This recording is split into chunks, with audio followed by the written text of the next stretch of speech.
கைகேயி வரம் வேண்டி விடுகிறாள். வரங்கள் 2இல் ஒன்றினால் என் சேய் உலகாள்வது. இந்த செய்தி கேட்டதும் தசரதன் முதலிலே மகிழ்ந்தான் என்பதை நேற்று சொன்னேன். ஏனென்றால் ஒருவேளை அவள் ராமனுக்கு முடிசூட்ட வேண்டும் என்பதைத்தான் வரமாக வேண்டுகிறாளோ என்று கூட தசரதன் நினைத்திருப்பான், கட்டாயம் நினைத்திருப்பான். ஏனென்றால் என் சேய் என்று கைகேயி சொல்வது வழமையாக ராமனைத்தான். ஆகவே ராமனுக்கு முடிசூட்டு என்று கேட்கிறாள் என்று தசரதன் நினைக்க அடுத்த வார்த்தையை தூக்கி போடுகிறாள் கைகேயி. சீதை கேள்வன் போய் வனமாள்வது. அதில் ஒரு நுட்பம் இருக்கிறது. நேற்று நாங்கள் திரும்பி போகிற பொழுது வசந்தா அம்மையார் அதை ரசித்து சொல்லி கொண்டு வந்தார், நானும் ரசித்தேன். இந்த கைகேயி ராமனை தன்னுடைய சொந்த பிள்ளையாக நினைத்து உயிர் பதித்து வளர்த்தவள். அவளாலே மனம் மாறிவிட்டது, அவளுடைய மனம் மாறிவிட்டது. அவனை காட்டுக்கு அனுப்ப வேண்டும் என்று முடிவு செய்து விட்டாள். ஆனாலும் கூட அந்த பழைய அன்பு பதிவுகள் நெஞ்சத்துக்குள்ளே கிடந்ததால் ராமன் காடாக வேண்டும் என்று அவளாலே சொல்ல முடியவில்லை. பரதன் நாடாள வேண்டும் என்பதை தெளிவாக சொல்கிறாள், என் சேய் உலகாள்வது. அடுத்தது ராமன் காடாள்வது என்றுதான் அவள் கேட்க வேண்டும். அவளாலே ராமன் என்ற சொல்லை சொல்லி காட்டுக்கு போக வேண்டும் என்று சொல்ல தெரியவில்லை, சொல்ல முடியவில்லை. அதனாலே சீதை கேள்வன் போய் வனமாள்வது. இவளுக்கு சீதையில் கொஞ்சம் கோபம் இருக்கிறது. ஏன், இவளுடைய அழகு பெருமை மரியாதை எல்லாம் சீதை வந்த பிறகு ஒரு கொஞ்சம் மாத்திரை குறைஞ்சு தான் இருந்திருக்கும். ஏன், அவள் அத்தை அவள் மகாலட்சுமி நேராகவே வருகிறாள். அதுவரை அரண்மனையில் இருந்த மரியாதை கைகைக்கு கொஞ்சம் குறைஞ்சிருக்க வாய்ப்புண்டு. அதனாலே பொதுவாக மருமகளுக்கு இருக்கிற அந்த மருமகள் மேல் வருகக்கூடிய அந்த கோபம் இதெல்லாம் சேர்ந்து ராமன் காட்டுக்கு போக வேண்டும் என்று சொல்லவில்லை, சீதை கேள்வன் போய் வனமாள்வது. என் குருநாதர் பேராசிரியர் ராதாகிருஷ்ணன் சொல்வார், சீதை கேள்வன் போய் வனமாள்வது என்பதிலே சில பேர் குரூரமாக ஒரு செய்தி சொல்வார்கள், பொருள் சொல்வார்கள். சீதை கேள்வன் போய் வனம் மாள்வது, வனத்திலே செத்து தொலைய வேணும் என்பது போல சொல்வார்கள். அப்படி சொல்லக்கூடியவள் அல்ல கைகை. சீதை கேள்வன் போய் வனமாள்வது, அந்த மாள்வது என்பதற்கு பொருள் சொல்வதானால் அது எப்படி என்றால் அது கைகேயை விரும்பியோ விரும்பாமலோ அவள் வாயிலே வந்து விழுகிறது. ராமன் காடு போனால் வனம் மாண்டு போம் என்று பொருள் சொல்ல வேண்டுமே தவிர ராமன் மாண்டு போவான் என்று பொருள் சொல்லப்படாது. வனம் மாண்டு போம் என்றால் என்ன என்று கேட்டால், காடு என்பதே மக்கள் நடமாட்டம் இல்லாத இடம். ராமன் போன உடனே போன இடமெல்லாம் அது காடாக இல்லாமல் நாடாக மாறிற்று. புற்றுடைய காடெல்லாம் நாடாகி போகுமென்றே என்பான் கம்பன்.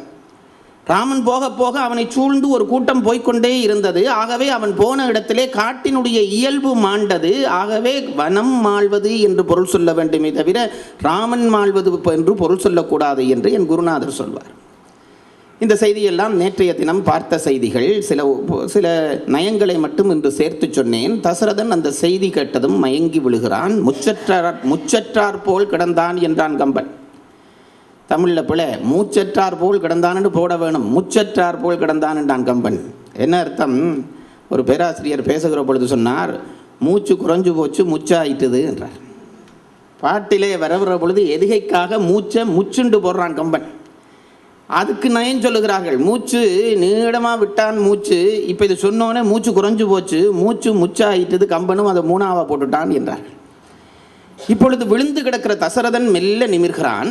கைகேயினுடைய மனதை யாரோ வஞ்சனை செய்து மாற்றி இருக்கிறார்கள். அவள் நல்லவள், அதில் தசரதனுக்கு உறுதியான நம்பிக்கை இருந்திருக்கும் போல் இருக்கிறது. ஆகவே அவளுக்கு போதிய புத்திகளை சொல்லி அவளை நல்லவளாக்க வேண்டும் என்று எழுந்தான். கைகேயின் கைபிடித்தான். பெண்ணே, நீ இப்படியெல்லாம் பேச மாட்டாய், இன்றைக்கு பேசுகிறாய் என்றால் உனக்கு யாரோ உன் மனதிலே தீமையை கலந்திருக்கிறார்கள், நெஞ்சை ஊட்டி இருக்கிறார்கள். யார் அப்படி செய்தவர்கள்? அந்த எண்ணத்தை மறந்துவிடு என்று கெஞ்சி பார்த்தான். கையை அசைகிறாள் இல்லை.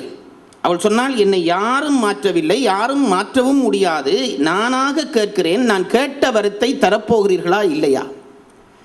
அதுவரை மென்மையின் இருப்பிடமாக இருந்தவள் திண்மையின் இடமாக மாறிப்போய் கிடந்து உறுதிபட பேசுகிறாள். தசரதன் நடுங்கினான். இவளை எப்படி மாற்றுவது என்று தெரியவில்லை. ராமன் காடு போவது என்ற செய்தியே தசரதனாலே ஜீரணிக்க முடியாத செய்தியாக இருந்தது. ஏதாவது சொல்லி இவளை சாந்தப்படுத்த வேண்டும் என்று எத்தனையோ சமாதானம் செய்தான், முடியவில்லை. நிறைவாக கைகையை பார்க்கிறான். கைகையை, இங்கே வா, உட்காரு, உனக்கு நான் ஒரு செய்தி சொல்கிறேன். உனக்கு என்ன வேண்டும்? கண்ணே வேண்டும் எனினும் ஈய கடவேன். இந்த பெண்களை எப்படி மயக்கலாம் என்று தெரிந்திருப்பான் போல இருக்க தசரதன். அவன் ஏன்னா இத்தனை பெண்களோடு பழகியவன் அல்லவா. கைகை, இப்போ உனக்கு என்ன வேண்டும்? உனக்கு ஏதாவது நான் தர வேண்டும், அவ்வளவும் தானே. உனக்கு இந்த கண் வேண்டுமா? கண்கள் வேண்டுமா? கண்ணே வேண்டும் எனினும் ஈயக்கடவேன், உடனே தந்து விடுவேன். அது ஒரு பெரிய பொருள் அல்ல. உனக்கு கண் வேண்டுமா? என்னுடைய கண்கள் வேண்டுமானால் கேள், கண்களை தருகிறேன். என் உள்நேர் ஆவி வேண்டும் எனினும், அப்படி கண் வேண்டாம் என்று நினைத்து என் உயிரை கேட்கப் போகிறாயா? அதேனடி நீ திருப்பி கேட்க வேண்டும். அந்த உயிரை நீ திருப்பி கேட்க வேண்டிய அவசியமே இல்லை. அந்த உயிர் ஏற்கனவே நான் உனக்கு தந்து விட்டேனே, அது உனதன்றோ? என் உள்நேர் ஆவி வேண்டும் எனினும் அது உனதன்றோ? சொல்லிட்டு சொன்னான், பெண்ணே, கூப்பிடுறான் திருப்பி, பெண்ணே வன்மை கேகே என் மானே. பெண்களை புகழ்ந்து சொன்னார், அவர்களுக்கு பிடிக்கும். கோபம் பெற நேரத்திலையும் கோபத்தை குறைப்பதற்கு அது ஒரு உத்தி. பெண்ணே வன்மை கேகே என் மானே, எப்படிப்பட்டவர் உங்கள் அப்பா? கொடையிலே வல்லவர். வன்மை என்றால் கொடை வன்மையை குறிக்கிறது. வன்மை கேகே என் மானே, நீ எப்படிப்பட்டவள்? மான் போன்றவள் அல்லவா, கேகையின் மகள் அல்லவா. அப்படி கொடை மிகுந்த கேகையனுடைய மகளாகிய நீ நான் கேட்கிறதை தராமல் விடுவாயா? அந்த பொருள் வர வேண்டும் என்றே வன்மை கேகையன் மானே, மண்ணே கொள். இப்போ உனக்கு என்ன வேணும்? பரதன் நாடாள வேண்டும், அவ்வளவும் தானே. தந்துட்டேன், இன்றைக்கே முடிசூட்டி விடலாம். மண்ணே கொள். கையை கொஞ்சம் சிரிச்சிருப்பாள் போல இருக்குது சொன்னோன்னே. அப்போ தந்துட்டாருன்னு மெல்ல சிரிச்சுட்டு பிறகு சொன்னான் தசரதன், இந்த இன்னொன்று கேட்டாயே, 2வது வரம். ஏய வரங்கள் 2ல் ஒன்றினால் என் சேய் உலகாழ்வது. தந்துட்டேன். மண்ணே கோள், உனக்கு இந்த நாடு தானே வேண்டும், தாராளமாக தருகிறேன். நீயும் உன் பிள்ளையும் வைத்து ஆண்டு கொள்ளுங்கள், அவனும் என் பிள்ளை தானே. மண்ணே கோள். ஆனால் இந்த இன்னொன்று சொன்னாய் பாறை. தசரத கம்பன் பண்ணுகிற நுட்பங்கள் புலவர்களுக்கு இந்த கட்டித்தனம் ரொம்ப நல்லா வரும். என்ன சொல்லுகிறான் புலவன் கம்பன்? மண்ணே கோள், ராமனை காடு போக வேண்டும் என்று சொன்னாயே, அந்த வரத்தை மட்டும் மறந்து போ. இப்படித்தான் சொல்லி இருக்க வேண்டும். ஆனால் தசரதனாலே ராமனை காட்டுக்கு அனுப்புதல் என்ற சொல்லை கூட சொல்ல முடியவில்லை. இவ்வளவு பாசம் வைத்திருப்பான் நினைத்து பாருங்க. ராமனை காட்டுக்கு அனுப்புகிறதாக ஒரு வரம் கேட்டாயே என்று சொல்லுகிற பொழுது சொல்லளவில் ராமனை காட்டுக்கு அனுப்பியாச்சே. அப்படி கெட்ட சொல்ல கூட தசரதனாலே முடியவில்லை. அதனால என்ன சொன்னான்? நாம் கம்பன் சொல்கிறான், மண்ணே கொள் மற்றையதொன்றும் மறவென்றான். என்னென்று கூட சொல்லலை. இன்னொன்று சொன்னியே, மற்றையதொன்றும் இன்னொன்று சொன்னியே, அதை மறந்துடு என்றான். அந்த இன்னொன்று சொன்னியன்றதுக்கு என்ன அர்த்தம்? ராமனை காட்டுக்கு போக சொல்லி சொன்னாயே என்று அர்த்தம். ராமனை காட்டுக்கு போக சொல்லி சொன்னாயே என்று அந்த சொல்லே தன்னை சுடும் என்று நினைக்கிறான் தசரதன். இது பெரும்புலவர்களுக்கு மட்டுமே கைவருகிற காட்சி. நாங்களெல்லாம் நினைச்சும் பார்க்க முடியாது. சேக்கிழார் பெருமான் மெய்ப்பொருள் நாயனார் கதை சொல்கிறார்.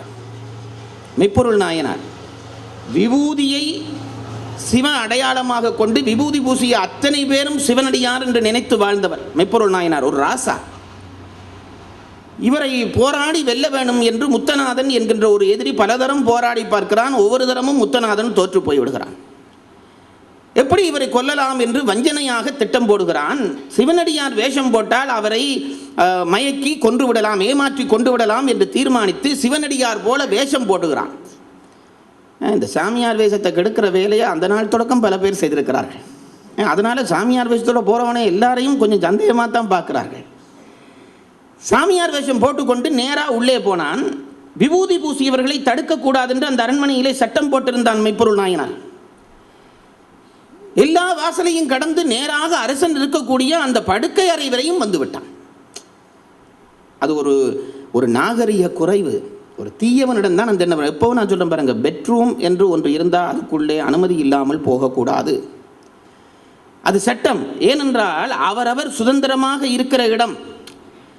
அந்த வாசலிலே தத்தன் என்கின்ற காவல்காரன் காவல் காத்து கொண்டு இருந்தான். அந்த படுக்கறையிலே உள்ளுக்கு அரசரும் மனைவியும் படுத்திருக்கிறார்கள்.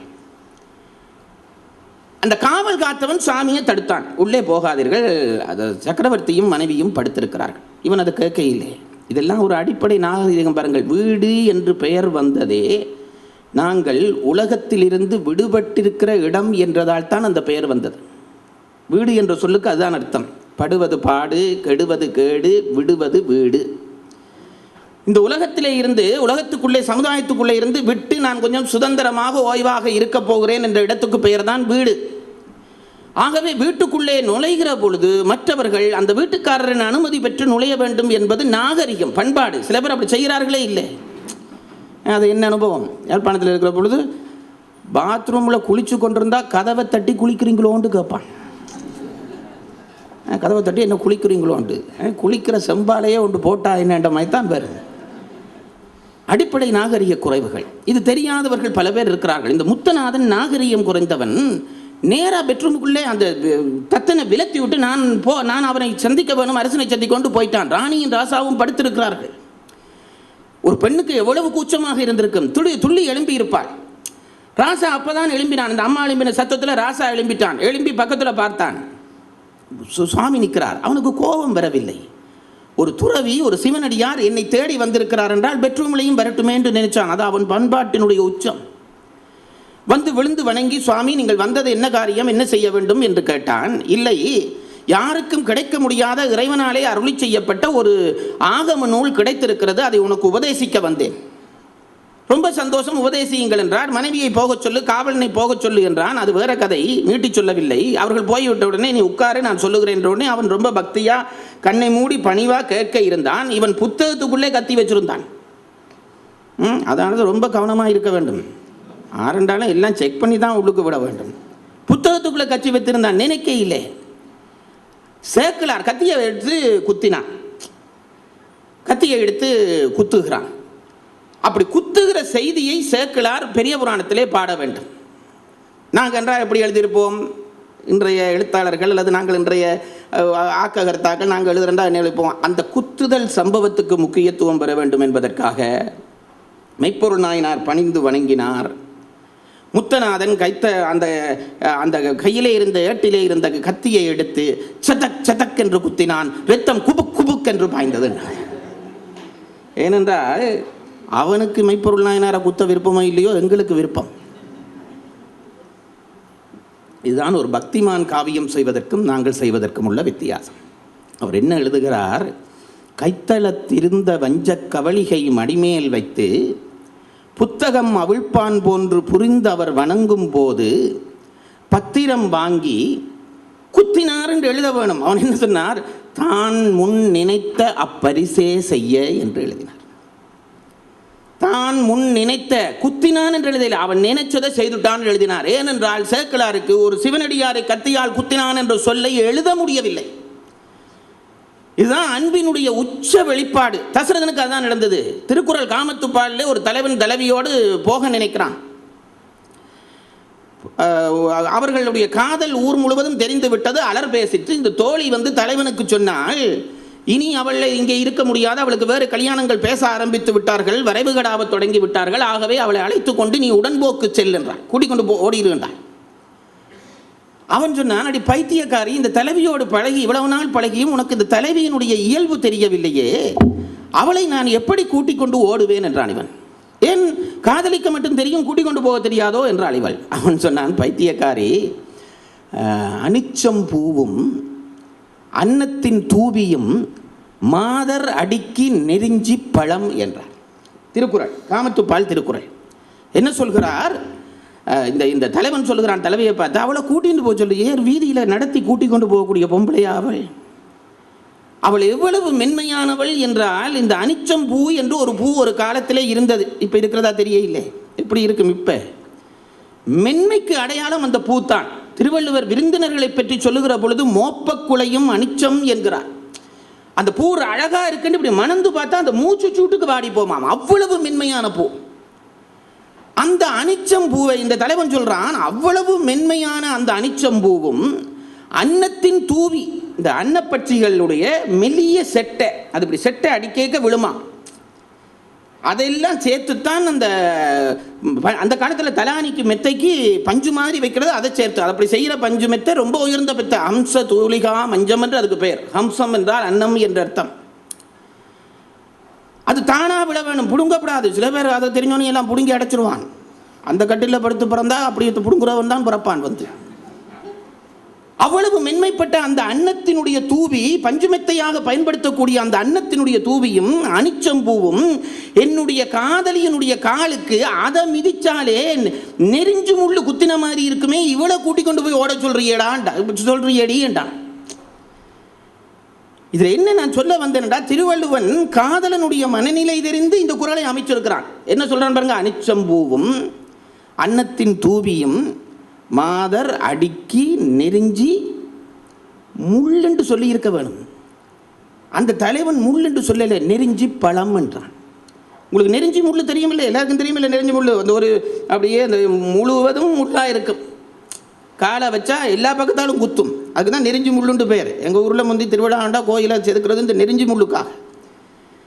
இந்த நெருஞ்சி முள்ளை சொல்கிற பொழுது முள்ளென்று சொல்ல வேணும். என் தலைவியினுடைய காலுக்கு அனிச்சம்பூவும் அன்னத்தின் தூவியும் முள்ளாக வல்லவா இருக்கும் என்று சொல்ல வந்த தலைவன் முள்ளென்று சொன்னாலே தன் தலைவிக்கு குத்திருமோன்னு கவலைப்படுறானாம். அதுக்காக நெருஞ்சி பழம் என்றான். இது கிழவனுடைய வேலை. அதுக்கு உரை எழுத வந்தார் பரிமேலழகர். அவர் சொன்னார், முள் வலியுடைத்தாகளின் பழம் என்றார் என்று அதுக்கு உரை எழுதுகிறார். இதெல்லாம் படிக்க வேணும். இந்த தமிழ் கொஞ்சம் கஷ்டம்தான் பாருங்கள், விளங்கினா அது ஆனந்தத்துக்கு இல்லை. அவர் சொன்னார், முள் என்று சொன்னால் அது வலிக்கும் அவளுக்கென்று பழம் என்று சொன்னார் என்றது ஒரு பொருள். இன்னொரு பொருள், இந்த நெருஞ்சி முள் பிஞ்சு குத்தாது, பிஞ்சு நெருஞ்சி முள் குத்தாது, அது முத்தினோனே காஞ்சு பழமானவனை தான் குத்தும். அப்போ ரெண்டு பொருளும் வரத்தக்கதாக பரிமாறுகிறார். முள் வலியுடைத்தாகளின் பழம் என்றார். என்ன அர்த்தம்? முள் என்று சொன்னால் அவளுக்கு வலிக்கும் என்றபடியா பழம் என்று சொன்னார் அர்த்தம். முள் முத்தின பிறகுதான் அது வலிமையாக இருக்கும் என்றபடியா பழம் என்று சொன்னார் என்று ஒரு அர்த்தம். ரெண்டு அர்த்தத்தையும் சேர்த்து சொல்லுகிறார். இந்த நுட்பத்தை கம்பன் அப்படியே உள்வாங்கி தசரதனுடைய வாயாலே மண்ணே கொள், உனக்கு நான் மண்ணை தருகிறேன். அடுத்தது இந்த ராமனை காட்டுக்கு போன்று சொல்ல வரை இல்லை, மற்றையதொன்றும் மறை என்றான். இப்போவும் கைகை அதை கேட்கிறாள் இல்லை, பிடிவாதம் பிடித்தாள். நீயே வாக்கை தவறினால் இனி வாய்மைக்கு யார் உளறு என்று கேட்டாள். ஒன்றும் பண்ண முடியவில்லை. தசரதன் ரொம்ப வருந்தினான், மயங்கினான்.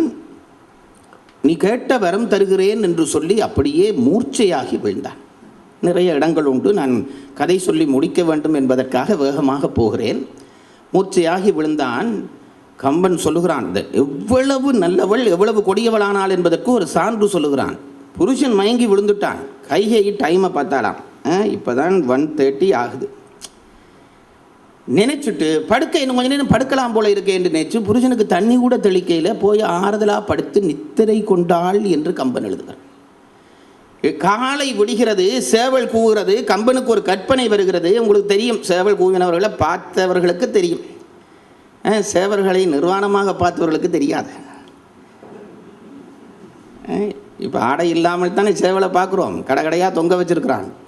உண்மையான சேவல் காலையில் என்ன செய்யும் என்று கேட்டால், கூவுறதுக்கு முதல் ஒரு செட்டையால் படப்படன்னு அடிக்கும். கம்பன் சொன்னான், இந்த சேவலுக்கு இந்த பழக்கம் இன்றையிலிருந்து தான் வர தொடங்கிச்சுதான். ஏனென்றால் இப்படி ஒரு பாதகி புருஷன் மயங்கி கிடக்க இப்படி ஒரு கொஞ்சம் கூட கவலை இல்லாமல் தூங்குகிறாளே என்ற கவலை தொட்டு சேவல் தன்னுடைய வயிற்றில் அடித்து கொண்டு கூவியது என்றான் கம்பன். அவனுடைய கற்பனை. அந்த துன்பத்தை தாங்க முடியாமல் சேவல் அண்டையிலிருந்து தான் வயிற்றில் அடிக்க தொடங்கிச்சுதான். காலை பொழுது விடுகிறது. ராமனுக்கு முடிசூட்டு விழாவுக்கான ஆயத்தங்கள் கிரியைகள் எல்லாம் ஆரம்பித்து விட்டன. வரவேண்டிய தசரதனை காணவில்லை. வருவான் என்று பார்த்திருந்து முகூர்த்த நேரம் நெருங்க பதட்டமான வசுட்ட மாமுனிவர் சுமந்திரனை அழைத்து, தசரதன் கைகையினுடைய அரண்மனையிலே இருப்பார், போய் அழைத்து வா, ராமனை அழைத்து வா என்று சொல்லி அனுப்புகிறார். இங்கே மூர்ச்சையான தசரதன் மயங்கி கிடக்க கைகையை விழித்திருக்கிறாள். சுமந்திரன் வருகிறான். வந்த சுமந்திரனை பார்த்து, வந்த சுமந்திரன் சக்கரவர்த்தியை அழைத்து வரும்படி வசிட்டர் சொன்னார் என்ன, அதை பற்றியே பேச்செடுக்காமல் ராமனை அழைத்து வா என்று மறு உத்தரவு கொடுத்து அனுப்பி வைக்கிறாள் சுமந்திரனை. சுமந்திரனுக்கு உள்ளூர ஒரு பயம் வந்திருக்கும். எதுவும் பேசவில்லை. ராமனிடம் வந்து தாயார் வர சொன்னார் என்றதும் அப்படியே இருந்த கோலத்திலேயே ராமன் உடனே ஓடி வருகிறான் தாயிடம். ஒரு கன்று தாய்ப்பசுவை தேடி ஓடி வருவது போல இருக்கிறது என்றார் கம்பர். தேடி வந்த ராமன் அப்படியே கைகையை விட்டு வாசலில் உட்கார்ந்து நிற்கிறான். அவன் நிற்கிற கோலத்தை சொல்லுகிறார் கம்பர். கைகட்டி வாய் பொத்தி ரொம்ப மரியாதையாக நிற்கிறானாம். கைகைக்கு அது பிடிக்கும் என்று அவனுக்கு தெரிந்திருக்கிறது. இயல்பான ஒரு தாய் முன் நிற்கிற நிலையை கம்பன் சொல்லவில்லை. வந்து நின்று தன் ஆடை ஒதுக்கி கைகேயிக்கு முன்னாலே நின்றான். கைகேயி வருகிறாள். அவளுக்கு தெரியும் தசரதன் தன் வாயாலே ராமனை காட்டுக்கு போ என்று எப்படியும் சொல்ல போவதில்லை. காட்டுக்கு போ என்று சொன்னாலே நோகும் என்று நினைத்து மற்ற எதொன்றும் கொள் என்று சொன்னவனா ராமனை காட்டுக்கு போக சொல்லுவான்? ஆகவே நானே அந்த உத்தரவை சொல்ல வேண்டும் என்று நினைத்து தாயென நினைவான் முன்னே கூற்றென தமிழ் வந்தாள். கம்பன் சொன்னான், அவன் தாய் என் அம்மா என்று நினைத்து கொண்டு வந்து நிற்கிறான். யமன் போல வந்து நின்றாள் கைகேயி என்றார் கம்பன். தாய் என நினைவான் முன்னே கூற்றென தமிழ் வந்தாள். வந்து நின்றவள் ராமனை முகம் நோக்கி பார்க்கிறாள். அவளுக்கும் பெரிய சங்கடமாகத்தான் இருந்திருக்கும். இது என் ஊகம். ராமனை அணைத்து அன்பு காட்டி சோறு ஊட்டி வளர்த்தவள் காட்டுக்கு போ என்று சொல்ல வேண்டும். அந்த உத்தரவை சொல்வதற்காக ராமனை பார்த்து சொன்னால், உன் தந்தை சொன்ன ஒரு உத்தரவு இருக்கிறது, உன்னிடம் சொல்ல வேண்டும் என்றாள். அந்த குற்ற உணர்ச்சி தாக்குது பாருங்க. குற்ற உணர்ச்சி உள்ளவன் ஒரு நாளும் நேர்மையாக பேச முடியாது, நிமிர்ந்தும் பேச முடியாது. பழி தண்ணில வந்து விடக்கூடாது என்று உள்ளூர ஒரு அச்சம், பயம் இவளுக்கு இருந்திருக்கும் போல இருக்கு. உங்க அப்பா சொன்ன ஒரு கட்டளை உனக்கு நான் சொல்ல போகிறேன். இந்த சொற்களை தேர்ந்தெடுத்து பேசுறதுல ராமனுக்கு நிகர் ராமனே தான். அவன் சொன்னான், அப்பா ஒரு கட்டளை போட்டு அம்மா நீங்க எனக்கு சொல்ல போறீங்களா இருந்தா அதை கேட்கறத விட எனக்கு என்ன பாக்கியம் இருக்கும் என்றான். ராமனுக்கு உள்ளூர ஏதோ பிரச்சனை நடந்தது, விளங்காமல் இருந்திருக்காது. அந்த சூழ்நிலையை தணிக்க வேண்டும் என்று நினைத்து அப்பா சொன்ன கட்டளையை அம்மா நீங்கள் சொல்வதானால் அது என்னுடைய பாக்கியம் அல்லவா என்றான் ராமன். கையை மெல்ல அந்த ஆர்டரை சொல்லத் தொடங்குகிறாள், அந்த உத்தரவை சொல்லத் தொடங்குகிறாள். ஆலிசூல் உலகமெல்லாம் பரதனே ஆள. இந்த பாட்டை கவனிச்சு கேளுங்க, முடிவில் சொல்றேன் ஒரு செய்தி.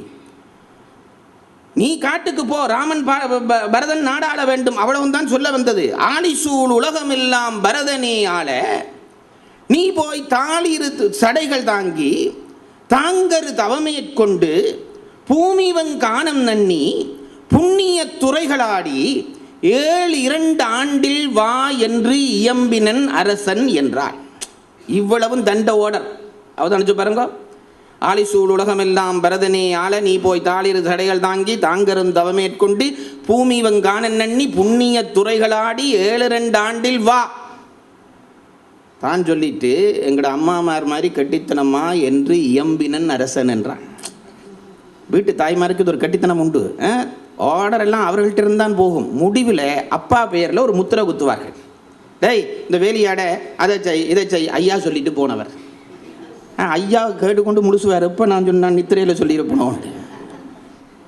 இது பெண் ஆணுக்கு கொடுக்குற மரியாதை. தான் தான் உத்தரவிட்டாலும் அந்த உத்தரவை கணவன் பெயராலே சொல்லுகிற பொழுதுதான் அந்த குடும்பத்துக்கு மதிப்பு இருக்கும் என்பது அவளுக்கு தெரியும். அந்த உத்தியை கடைபிடித்து தான் சொல்ல வேண்டிய உத்தரவை தசரதன் சொன்னதாக சொல்லி முடிக்கிறார். 7 ஆண்டில் வா என்று இயம்பினன் அரசன் என்றான். இவளுக்கு உள்ளூர பயம் இருந்திருக்குமோ நான் நினைத்து பார்க்கிறது உண்டு. நேற்று முடிசூட்டு விழா என்று சொல்லி இருக்கிறார்கள், இன்றைக்கு முடிசூட்டு விழா இல்லை.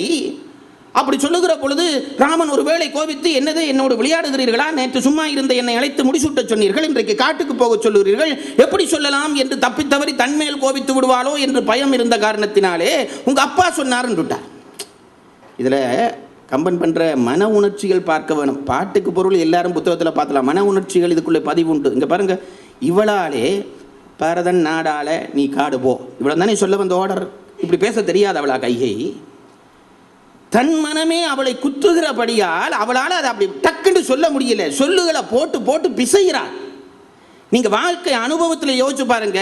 உங்களுடைய மனமொவ்வாத ஒரு செய்தியை சொல்லுகிற பொழுது ஒரு நாளும் திட்ட தெளிவா எவராலும் பேச முடியாது.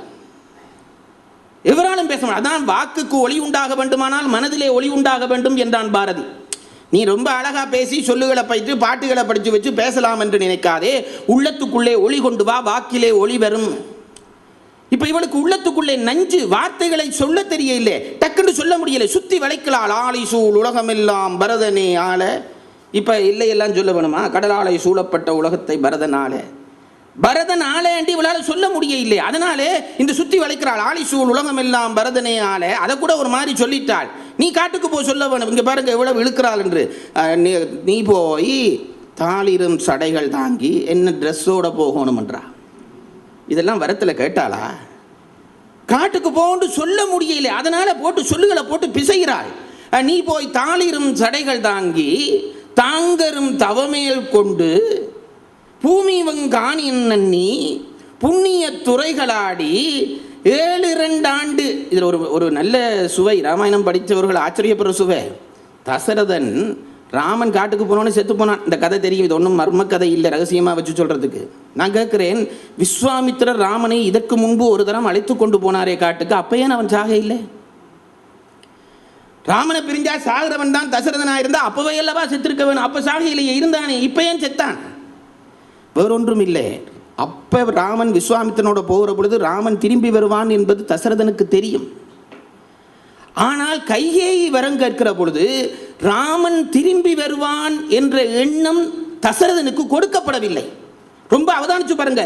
தசரதனிடம் வரம் கேட்கிற பொழுது கைகேயி என்ன கேட்டால், 7 ஆண்டு என்ற பேச்சே அங்கே இல்லை. சீதை கேள்வன் போய் வனமாள்வது, என் சேய் உலகாள்வது, இவ்வளவு தான் வரம். அங்கே எங்கேயாவது 14 வருஷ எல்லை உண்டா? 14 வருஷ கணக்கே சொல்ல இல்லை. 14 வருஷ கணக்கு சொல்லாதவள் இப்ப ராமனிட்ட ஒரேதான் காட்டுக்கு போண்டு சொல்ல முடியாம தவிக்கிறாள். ஆகவே இந்த வரத்தை வலிய கொண்டு வந்து சேர்க்கிறாள். 7 ஆண்டு. அது என்ன 7 ஆண்டு? இந்த 14 வருஷம்ன்றது ஏன் காட்டுக்கு போகணும்? 14, 13 வருஷம், 12 வருஷம் போகப்படாதா? 14 வருஷம் போக சொன்னதுக்கு ஒரு காரணம் உண்டு. அதை நல்லா தெரிஞ்சு கொள்ள வேண்டும். சும்மா கைகை 14 வருஷம் போக சொல்ல மாட்டாள். அவளுக்கு தெரியும், இப்போ ராமன் நாடாளுவான் என்று மக்கள் நம்பி இருக்கிறார்கள். அவன் தலைமுறை நம்பி இருக்கிறது. இவன் காட்டுக்கு போய் 5 வருஷத்தில் வா என்று சொல்லியிருக்கலாம், 10 வருஷத்தில் வா என்று சொல்லிடலாம். வந்தால் ராமனை தெரிந்த தலைமுறை இருந்தால் ராமன் வந்ததும் பரதனை அவர்கள் நாடாள விட மாட்டார்கள். ராமனை தெரிஞ்ச தலைமுறை போக வேணும். அவர் ராமன் ஆரண்டு தெரியாத ஒரு தலைமுறை வந்துட்டா பிறகு ராமன் வந்தாலும் நெட்டம் இல்லை. ஒரு தலைமுறை காலம், அந்த காலத்தில் 14 வருஷம். ஒரு தலைமுறை காலத்தை எப்படி கணக்கிடுவதென்றால், ஆண் பெண்ணுக்கான திருமண வயதை கூட்டி 2ஆல் பிரிக்க வருகிறது தான் ஒரு தலைமுறை காலம். அப்போ 12 வயசு பெண்ணுக்கு திருமண வயசு, 16 வயசு ஆணுக்கு வயசு, கூட்டினா 28, பிரிச்சா 14. 14 வருஷத்திலே ஒரு தலைமுறை மாறிடும். இது உங்களுக்கு தெரியாது பாருங்க. நான் அனுபவத்தில் கண்டேன். யாழ்ப்பாணத்திலே நான் சொற்பொழிவுகள் நிறைய ஆற்றினபடியாக என்ன தெரியாதவர்கள் இல்லை. நான் சொல்கிறது 95ஆம் ஆண்டுக்கு முன்பு. ரோட்டில் போனால் எல்லாரும் சிரிப்பான். என்னை பார்த்து ஒரு கிண்டலாக இல்லை, மரியாதையாக சிரிப்பான். கொழும்புக்கு வந்த உடனே நான் எனக்கு செத்து போனால் என்னென்று வந்தது 95. என்னென்று கேட்டால் ரோட்டில் போனால் ஒருத்தனும் சிரிக்கிறான் இல்லை. சிரிக்கிறவனெல்லாம் ஒரு மாதிரியாக சிரிக்கிறான். எப்படி வாழ்ந்த நான் இப்படி ஆகிவிட்டேனே என்று எனக்கு கவலை. எல்லாரும் நல்லா டிவி பார்க்குறீங்க. எப்படி இருந்த நான் இப்படி ஆகிவிட்டேனே என்று எனக்கு கவலை. அப்போ நான் என்ன அனுபவித்தேன்டா, நான் யாழ்ப்பாணம் ஒரு 5-6 வருஷம் போக முடியவில்லை. 10 வருஷம் ஆகிவிட்டது. கொஞ்ச நாளைக்கு முதல் நல்லூர் திருவிழாவுக்கு போனேன். திகைச்சு போனேன். நல்லூர் திருவிழாவிலே நான் எங்கள் கம்பன் கோட்டத்து வாசலில் நின்றால் அந்த வர்ற அத்தனை பேரும் என்னை பார்த்து ஒரு மரியாதை பண்ணி விட்டு தான் போவார்கள். 10 ஆண்டு கழித்து போய் நிற்கிறேன், ஒருத்தனும் பார்க்காம போகிறான். அப்போ தான் தெரிஞ்சது, என்ன தெரிஞ்ச தலைமுறை முடிஞ்சுது, அடுத்த புது தலைமுறை வந்துட்டுது. புது தலைமுறைக்கு என்ன தெரிய இல்லை, ஜீரணிக்க கஷ்டம்தான். ஆனால் உண்மை அதான். நான் அதான் சொல்லுகிறேன், சமூக தொடர்புள்ளவர்கள் அந்த தொடர்பு உச்சநிலையில் இருக்கிற பொழுதே ஒன்று எங்கேயாம் போயிடணும், இல்லாட்டி அங்கே போயிடணும். அந்த தலைமுறை மாறி போனால் நம் மரியாதை குறைந்து போய்விடும். நான் அதை அனுபவமாக கண்டேன் பாருங்க. அதனாலே சொல்லுகிறேன், ராமனை மதித்து ராமனை விரும்பி இருந்த ஒரு தலைமுறை இருக்கு மட்டும் ராமன் நாட்டில் இருந்தால் பரதன் ஆள முடியாது. அவனை தெரிஞ்ச தலைமுறை போயிட்டா வந்தா ஒரு மூலையில் ராமனை இருக்க விட்டுடலாம்னு நினைச்சிருப்பாள் போல இருக்கிறது கைகை. அதனாலே 14 ஆண்டுகள் என்று ராமனிடம் தசரதனிடம் சொல்லாத ஒரு கால எல்லையை கொண்டு ராமனிடம் சொல்லுகிற பொழுது புகுத்துறாள். இதுல என்ன அநியாயம் என்றால், கடைசி வரைக்கும் தசரதனிடம் இதை ஒருத்தரும் சொல்ல இல்லை. அதனாலதான் அவன் செத்து போனான். கைகை இப்போ 14 வருஷத்துல வர சொல்லிட்டான்னு சொல்லி இருந்தா தசரதன் உயிர் பிடிச்சு கொண்டு நின்றுப்பான். அவனுக்கு தெரியாது. ஒருவரும் சொல்லலே. ராமனை தனிச்சு வச்சு கைகை பேசுறாள். காதில் அவன் மங்கி கிடக்கிறான். விழுந்திருந்தா கூட அவன் எழும்பி இருந்து அப்படியா சரி பரவாயில்ல நான் இருக்கிறேன் இருப்பான். அதனாலே இவள் சொல்லுகிறாள். அப்பவும் பாருங்க, கைகையினுடைய வருது, ஆலிசூல் உலகமெல்லாம் பரதனே ஆளனி போய் தாளிரும் தடைகள் தாங்கி தாங்கரும் தவமேற்கொண்டு பூலிவங் காணநன்னி புண்ணிய துறைகளாடி. இங்க பாருங்க, இதுதான் இந்த கம்பனுடைய மனோதத்துவ கட்டித்தனம். ரொம்ப வேண்டப்பட்டவர், எனக்கு ரொம்ப வேண்டப்பட்டவர். திடீரென்று ஒரு நாள் பகையா போச்சு. பகையா போனாலும் அந்த ஒரு நாள் பகையை 50 வருஷம் நட்பு கெடுக்குமா? பகை வரும் தான், ஆனால் அந்த நட்பு போகுமா? ராமனை இவ்வளவு நாள் வளர்த்தவள் அந்த ஒரு நாள் முடிவில் அவளாலே மாற்ற முடியல. அவள் அவ்வளவு நாளும் ராமனை எப்படி கூப்பிட்டுருப்பாள்? அந்த அரண்மனையில் கோசல வீட்டிலிருந்து வர்ற பொழுதெல்லாம் ராமா இந்த குஞ்சு வாடாண்டு தானே கூப்பிட்டுருப்பாள். இப்பதான் முதல் போடான்னு சொல்ல வேண்டிய நேரம். காட்டுக்கு போ என்று சொல்ல வேணும். இந்த போ என்ற சொல் கையை வார்த்தையில வருவதில்லை. ராமனை வான்னு சொல்லித்தான் அந்த நாக்குக்கு பழக்கம். சொல்லுனா நமச்சிவாயவே. நாக்குக்கும் பழக்கம் இருக்கு பாருங்க. சொல்லி பழகிட்டா கெட்டது சொல்லாது. வலிக்கியும் வாயால் சொல்லல் என்றார் திருவள்ளுவர். ஒழுக்கம் உடையார்க்கு ஒல்லாவே தீய வலிக்கியும் வாயால் சொல்ல. நல்லவர்கள் கெட்டவற்றை வலிக்கு கூட வாயால சொல்ல மாட்டார்கள். ஏன்னா அந்த நாக்கு பழகாது, அது சொல்ல தெரியாது அந்த நாக்குக்கு. இப்ப ராமனை வா என்று சொன்ன நாக்கு கையினுடைய நாக்கு இப்ப காட்டுக்கு போ என்று சொன்னால் சொல்ல முடியுமா? சுத்தி பார்க்கிறாள், அதை சொல்ல பார்க்கிறாள். ஆலிசூல் உலகமெல்லாம் பரதனே ஆள நீ போய் தாளிரும் சடைகள் தாங்கி தாங்கரும் தவமேற்கொண்டு பூலிவன் காணன் நன்னி புண்ணிய துறைகள் ஆடி போன்று சொல்றதுக்கு சொல்லி தேர்றாள். புண்ணிய துறைகள் ஆடி 7 ஆண்டில் சொல்ல முடியல வா என்று இயம்பின அரசன் என்றாள். காட்டுக்கு போடா என்று சொல்ல வேண்டியவள் அப்பவும் போ என்று சொல்ல முடியல. 7 ஆண்டில் வா போ என்று சொல்ல வாய் வரை இல்லை, வா என்று சொல்லி முடித்தாள் கைகை. கம்பன் செய்கிற நுட்பங்கள் இவையெல்லாம். இப்போ ராமன் ஒரு துளி அதிர்வு இல்லை. நம்மால முடியுமா? 5 ரூபா தந்துட்டு யாராவது திருப்பி கேட்டாலே கவலையா இருக்குது. சத்தியமா சொல்லணும் பாருங்க.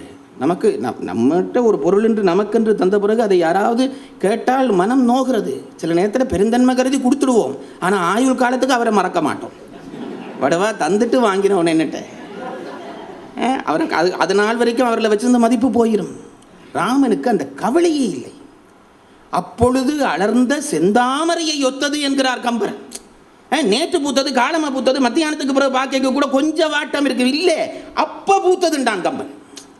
அப்ப பூத்த தாமரை போல முகம் வந்துட்டு தான். முடியுமா? முடியும். யாருக்கு முடியும்? ராமனுக்கு முடியும்.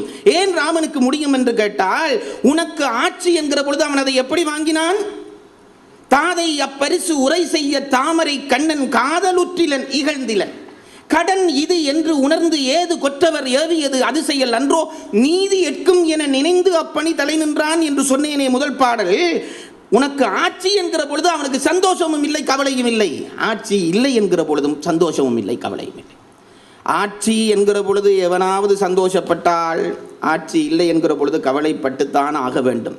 எனக்கு பெரிய பெரிய பதவி வகித்தவர்களை எல்லாம் தெரியும்.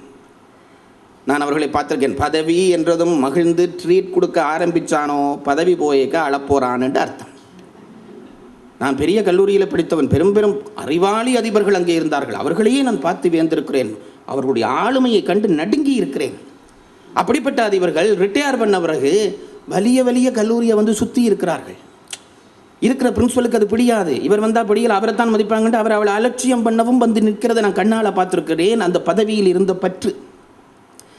எவனாவது ஒருவன் ஒரு தகுதி நோக்கி பற்று வைத்தால் அந்த தகுதி போகிற பொழுது அழுதுதான் ஆக வேண்டும். செல்வத்தினுடைய நிலையாமை உணர்ந்தவன் பற்று வைக்க மாட்டான். அது நல்லா புரிஞ்சு கொள்ள வேண்டும். அதுக்கு பேரே செல்வம் என்று வச்சிருக்கிறானே. காசுக்கு என்ன பேர்? செல்வம். அது என்ன சொல்லுது உங்களுக்கு? உம்மட்ட நெடுகையிறம் நாங்கள் செல்வம். இப்போ வந்து உம்மட்ட இருக்கிறோம், பேங்கில் இருக்கிறோம், கையில் மோதிரமாக இருக்கிறோம், ஆனால் நெடுகையிறம் நாங்கள் செல்வம். இந்த கடவுள் இந்த தமிழில் வச்ச பெயர்களை ரசிக்க விரும்புகிறாங்க. செல்வம் அது மாதிரி தரித்திரமும் நல்ல பெயர் தான். அதுக்கும் என்ன சொல்லும்? உம்மோட நெடுக நாங்கள் தரித்தீரம். இப்போ காலம்புல இருக்கிறோம், பிறகு போயிருப்போம். செல்வமோ அல்லது தரித்திரமோ ஒருத்தனுக்கு நிலை இல்லை, அது விதியால் கூடி கழியும். ஆகவே இதில் பற்று வைக்கிறவனுக்கு கவலை. ராமனுக்கு பற்று இல்லை, கவலை இல்லை. கம்பர் ஒரு உவமை சொன்னார். வண்டில் ஏற்றி கொண்டு வந்த பாரமேற்றி கொண்ட வண்டில் இருந்த எருதை அந்த வண்டிலால கழட்டி விட்டோன்னே அது ஒரு சிலிர்க்குமே. பார்த்துருக்குறீங்களோ? முதல் வண்டில் பார்த்துருக்கிறீங்களோன்னு கேட்க. நம்ம விதி வண்டியில் எருதுகளை பூட்டி கொண்டு வந்தால் அந்த வண்டி மாடு இழுத்து கொண்டு வரும். அது சும்மா திமிலும் இதுமா அந்த காலத்தில் இதுக்குண்டு வண்டி மாடு இருந்தது. இப்போ சும்மா செத்த மாடு எல்லாம் வச்சு கட்டி இழுக்கிறான். மாடுண்டா மாடு தான் பாருங்க. அது வண்டியில் இழுக்கேன்னு ராஜ கலையோடு தான் இழுக்கும். இழுத்து கொண்டு வந்து அந்த வண்டியில் அவுத்து பாரம் கரைக்கணுன்னே அந்த மாட்டை விடுவான். அப்படி விட்டோன்னே அந்த மாடு ஒரு சிலுக்கும். இப்படி அதை பார்த்தவனுக்கு தான் அந்த லட்சணம் தெரியும். கம்பனுடைய ஊமை விளங்க வேண்டாம். மாட்டு வண்டியில் தேடி போய் பாருங்க. ஒரு உடம்பு ஒரு சிலுத்து ஒரு ராஜன் என்ன நடக்கும்? அப்பா பாரன் துளைஞ்சுது. அப்படி நடந்தான் நாம் ராமன். உனக்கு ஆட்சி என்பது வண்டில் பாரத்தை அவன் முதுகிலே ஏற்றியது போல இருந்தது. ரொம்ப வேதனைப்பட்டு கொண்டிருந்தான். ஆட்சி இல்லை போ என்ற உடனே அந்த வண்டிலாலே கழட்டி விட்ட எருது போல நடந்தான். கையை பார்த்தான், வணங்கினான். அம்மா இதை போய் அப்பா சொன்னா என்ன சொல்லாட்டினே நீ சொன்னா நான் செய்ய மாட்டேனா? இவனுக்கு தெரிகிறது இது அப்பா சொல்லியிருக்க மாட்டார். மன்னவன் பணியுதன்றாகில் நும்பணி மறுப்பனோ. அப்பா சொன்னார் என்று சொன்னீங்க, அப்பா சொல்லாட்டா நீ சொல்லிட்டா நான் இதை மறுக்கவா போகிறேன்? அதில் ஒரு நுட்பம் இருக்குது தமிழில் பாருங்க. மன்னவன் பணியுதன்றாகில் அது எப்படி பிரிச்சு ரெண்டு விதமாக சொல்லலாம். உண்டு மன்னவன் பணியுதன்று, மன்னவன் பணியுதன்றாகில் இப்படி சொல்லாம மன்னவன் பணியுதன்று ஆகில் நும்பணி மறுப்பனோ. அப்பா இப்படி ஒரு நாளும் சொல்லி இருக்க மாட்டார், எனக்கு தெரியும். சரி பரவாயில்லை, இப்போ நீ சொல்கிறேன்டே வச்சுக்கொள்வோம், நான் மறுக்கவா போகிறேன்? என் பின்னவன் பெற்ற செல்வம் அடியனேன் பெற்றதன்றோ. ஒரு வீட்டில் ஐயாவது வெள்ளியில் எழுதி அல்லது வசதிப்பட்டவர் தங்கத்தில் எழுதி மாட்டி வை. என் பின்னவன் பெற்ற செல்வம் அடியனேன் பெற்றதன்றோ. இப்படி நினைச்சுட்டா ஒரு குடும்பத்துக்குள்ள பகை வருமா? ஒரு சமூகத்துக்குள்ள பகை வருமா? அண்ணன் எடுத்தானே தம்பி எடுத்தானே, அப்படித்தான் இப்போ பெரிய பெரிய இடங்கள் எல்லாம் நினைக்கிறார்.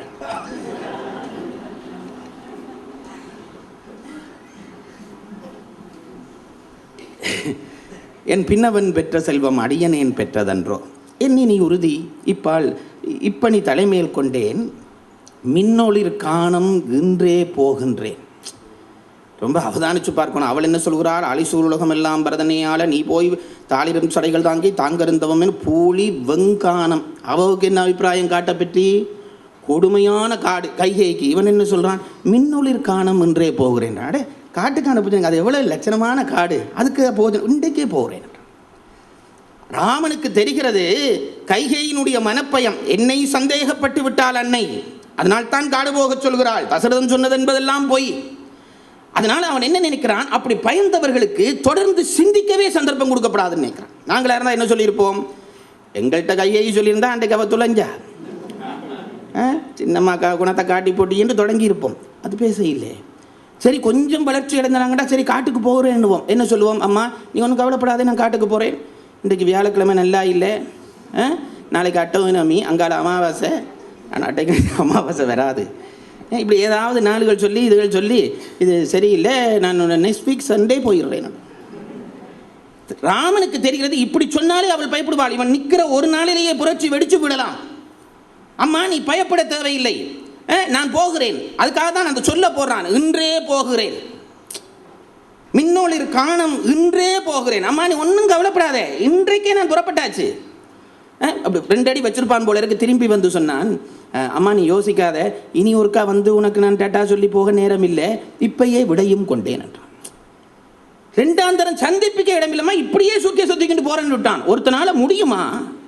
நேற்று முடிசூட்டு விழா, இன்றைக்கு காட்டுக்கு போ என்று சொன்ன அந்த நிமிடமே இருந்த உடுப்பை சூட்கேஸில் தூக்கி நான் போனான். இப்படி ஒவ்வொருவரும் இருந்து விட்டால் ஒரு சமுதாயத்தை யாரும் அசைக்க முடியாது. நிச்சயமாக சொல்ல இந்த மனநிலை இருந்தால் நம்மை ஒவ்வொருவரும் எப்போ நான் சொல்ல பாருங்க, தேவை என்று இருக்கும் என்று மட்டும்தான் மற்றவனுக்கு அடிபணிய வேண்டிய தேவை வரும். உங்கள்கிட்ட எனக்கு ஒரு காரியமாக வேண்டுமென்றா நான் உங்களுக்கு பயந்து தான் ஆக வேண்டும். எனக்கு தேவை இல்லை என்று வையுங்கள். என்னை போல நிமிர்ந்தவன் உலகத்தில் யாரும் இருக்க முடியாது. தேவைகளை குறைத்துக் கொள்ளுங்கள். நாங்கள் இப்போ என்னாக்கிறோம்? தேவைகளை தேவைக்கு அதிகமாக வளர்த்து விட்டு தேவைக்கு அதிகமாக கும்பிட்டு கொண்டு திரிகிறோம். நீ ஐயா வணக்கம் சரி, என்னடா எல்லார்கிட்டையும் தேவை கிடக்கு, பயமாக கிடக்கு, அவன் என்னென்ன செய்வானோன்ட்டு. பிச்சைக்கு மூத்த பெருவாழ்க்கை என்றார் ஔவையார். பிச்சை என்றதுக்கு ஒரு அக்கா இருக்குது தெரியுமோன்னு கேட்டா ஔவையார். பிச்சைக்கு ஒரு அக்கா இருக்குது, பிச்சை தங்கச்சியான். அக்கா ஆரண்டு கேட்டால் இச்சகம் பேச்சு பின் செல்லல் என்றார். பிச்சைக்கு மூத்த பெருவாக்கை இச்சகம் பேசுது என்றால் இந்த சும்மா ஆக்களை பார்த்து சந்தோஷம் ஐயோ உங்களை தான் நினைச்சனான், நேற்று கூட உங்களை பற்றி கழிச்சு கொண்டு இருந்தேன் சும்மா சொல்கிறது என்ற அலுவல் பார்க்க வேண்டி கிடக்குது. தேவையை குறை, இந்த தாழ்வே வராது. ஒரு தேவையும் இல்லை. அவன் சொன்னான், மின்னொளிர் காணம் இன்றே போகிறேன். அம்மா நீ ஒன்றும் பயப்படாதே, நாளைக்கு போகிறேன், இன்றைக்கு பின்னேரம் போகிறேன், ராத்திரி போகிறேன், அப்படி ஒன்றும் இல்லை, இன்றே போகிறேன், இப்பவே விடையும் கொண்டேன் உடனே சொல்லிட்டு வெளிக்கிட்டான். இப்போ ராமன் வெளியில் வந்து யோசிக்கிறான். இந்த இடங்கள் தான் நான் சொல்கிறது. ராமாயணத்தில் இப்போ நீங்கள் நினைப்பீங்க பாலகாண்டம் அயோத்தியா காண்டம் 7 நாள் சொல்கிறதுக்கு என்ன கிடக்கு? ராமர் வந்தார், முடிச்சு சொன்னார், கையை இல்லைண்டா, காட்டுக்கு போனார், குவனை சந்திச்சார், முடிஞ்சது கதை. 10 நிமிஷத்துலையும் சொல்லலாம். இதுக்குள்ளே இளையோடு இருக்கக்கூடிய அந்த வேலைப்பாடு பார்க்க வேண்டாமா? ஒரு காஞ்சிபுரம் வாங்கி போட்டால் காஞ்சிபுரம் விட்டு கொடுக்குறதா? அதில் முகதலை எடுத்து போடணும், அதில் என்னென்ன மாதிரி டிசைன் இருக்குன்ட்டு பார்க்க வேணும், போன சீலைக்கும் இந்த சீலைக்கும் என்ன வித்தியாசம் என்று பார்க்கணும். இல்லாட்டி 10,000 20,000 ரூபா கொடுத்து ஏன் சீலை வாங்குவான்? சும்மா 5 ரூபா 100 ரூபா நூல் சீலையை வேண்டி விடு. கம்பன் பட்டி சேலை ஒவ்வொன்றா ஆராய்ஞ்சு தான் நகர முடியும். வெளியில வந்தான் ராமன். கைகையினுடைய அரண்மனை தாண்டி வெளியில வந்துட்டான். வெளியில வந்தா டக்குண்டு யோசிக்கிறான், சரி அம்மா சொன்னால் காட்டுக்கு போக சொல்லி ஆட்சி இல்லை, அப்ப நான் வீட்டில் குழப்பம் வந்தாச்சு, வீட்டில் குழப்பம் வந்தால் அது நாட்டில் குழப்பமாகிவிடும் என்றால் வீட்டு தலைவனுடைய பிரச்சனை. ஆகவே நாட்டில் குழப்பமாகும், நாட்டு குழப்பத்தை பிறகு தீர்க்கலாம், முதல் வீட்டிலே யாரும் பிரச்சனை பண்ணப்படாது. நான் சமநிலையா இருந்துட்டேன், பேலன்ஸா இருந்துட்டேன். ஆனால் என்னை சார்ந்தவர்களிலே யாராவது ஒருவர் வாய் திறந்து இதை எதிர்க்க தலைப்பட்டால் கூட்டம் சேர்ந்துடும். எதிர்க்கிறதுக்கு ஒரு கூட்டம் இருக்கும் பாருங்க. ராமன் காட்டுக்கு போறது எதிர்க்க ஒரு கூட்டம் இருக்கும். ஆறாவது ஒருத்தன் ராமன் பேச வேணும் என்று இல்லை, ராமனை சார்ந்தவன் ஒருவன் பேசினாலே அப்போ மற்றவர்கள் நினைப்பார்கள், ஓஹோ ராமருக்கும் இதுதான் ஐடியா, லட்சுமணனை பேச விட்டுட்டு பேசாம இருக்கிற. இதெல்லாம் விளங்க வேணும், சில பேருக்கு விளங்க வேணும். ராமன் பேசினாலே அது லட்சுமணன் பேசினாலோ அல்லது வேறு யார் பேசினாலோ ராமன் சொல்லித்தான் பேசுறது தான் உலகம் கணிக்க பண்ணும். ஆகவே ராமன் என்ன நினைச்சான், முதலிலே தன்னை சார்ந்தவர்கள் யாரும் இந்த கருத்தை கேள்விப்பட்டதும் எதிர்க்காமல் பண்ண வேண்டும். தப்பித்தவரை எதிர்க்க தலைப்பட்டால் அவனுக்கு ஒரு கட்சி சேர்ந்து கூட்டம் சேர்ந்து அவன் ஸ்ட்ரைக் பண்ண தொடங்கிடுவான். நாட்டு பிரச்சனையா போ, நம்ம வீட்டு பிரச்சனை நாட்டு பிரச்சனையை தொடக்கூடாது என்று முடிவு செய்தவன் எப்பேற்பட்ட தலைவன். முதல் யாரை சமாதானம் பண்ண வேண்டும் என்று நினைச்சான், பெற்ற தாய், வயதானவள், ராமனுக்கு முடிசூட்டு விழா என்று மகிழ்ந்திருப்பாள். அவள் பெண், அதை விட ஒரு பெண். பெண்கள் பெரும்பாலும் உணர்ச்சி வயப்படுவார்கள், அது இயற்கை. அந்த உணர்ச்சி வயப்படக்கூடிய தாய் தப்பித்தவறி மனம் வந்து ஒரு வார்த்தை சொல்லிவிட்டால் அந்த வார்த்தை ராமனுடைய வார்த்தையாக வரும். ராமன் ரொம்ப தெளிவா கையைட்டு பேசுற மாதிரி நான் போறேன்னு சொல்லிவிட்டு அம்மாவை கட்டி விட்டு பின்னாலே இருக்கிறான்னு சொல்லுவார்கள். ஆகவே தாயை சமாதானம் செய்ய வேண்டும் என்று நினைத்த ராமன் நேராக கோசலை இருக்கிற இடத்துக்கு போகிறான். இதெல்லாம் ரொம்ப நுட்பமான விஷயம் பாருங்க. கோசலை மகா டென்ஷன்ல இருக்கிறாள். நான் அன்றைக்கே சொல்லிட்டேன், ராமனுக்கு முடிசூட்டு விழான்றோனே என்னமோ ஆபத்து வரப்போகுதுன்னு பயம் வந்துட்டுது. பெண்களுக்கு அது அந்த உள்ளுணர்ச்சி இருக்கும். நான் சொல்றது பாருங்க, ஆம்பளை அறிவுக்குரியவன், பெண் உணர்வுக்குரியவள். அப்போ திருப்பி கேட்கப்படாது, அப்போ ஆம்பளைகளுக்கு உணர்வே இல்லையா, பொம்பளைகளுக்கு அறிவே இல்லையாண்டு இருக்கு. கூர்மைப்படும் இந்த ரெண்டு குணமும் தான். இதில் என்ன நுட்பம் என்றால், ஆண் அறிவாலே போடுகிற கணக்கை பெண் ஒரு வினாடியிலே உணர்வாலே போடுவாள். வீட்டில் அப்பாட்ட வந்து ஒருத்தன் கடன் கேட்பான், ஒரு 10,000 ரூபா கடன் தாங்க உண்டு. அப்பா வந்து உள்ளுக்கு யோசிப்பார், இவன் எப்படி தரக்கூடியவனோ, இவனுக்கு என்ன காசு, இவனுக்கு இப்போ நீ பென்ஷன் வர வேண்டி இருக்குது, அப்போ வேண்டலாம், ஆனாலும் இவன் பென்ஷன்லாம் தரக்கூடிய, இப்படி கணக்கு பண்ணுவார். அம்மா வருவா, என்னவாமன்னு வா, ஒரு 10,000 ரூபா கேட்குறான், அவனை ஆளை பார்த்தா கள்ள நடி தெரியுது, கொடுக்காதீங்க. ஒன்றும் தெரியாது அம்மாவுக்கு, அவனை பற்றி ஒன்றும் தெரியாது. பார்த்தோன்னு சொல்லும் மனுஷி, அவன் தரமாட்டான், கொடுக்காதீங்க. நான் சொல்றது பாருங்க, இவர் புத்தியால என்னதான் கணக்கு போட்டாலும் கடைசியா முடிகிறது அந்த அம்மா சொல்ற முடிவா தான் இருக்கு, தவிர்க்க முடியாது. ரொம்ப பேர் ரொம்ப ரசிச்சு சிரிக்கிறத பார்த்தா வீடுகளில் கணக்கு நடக்குதுன்னு தெரியுது.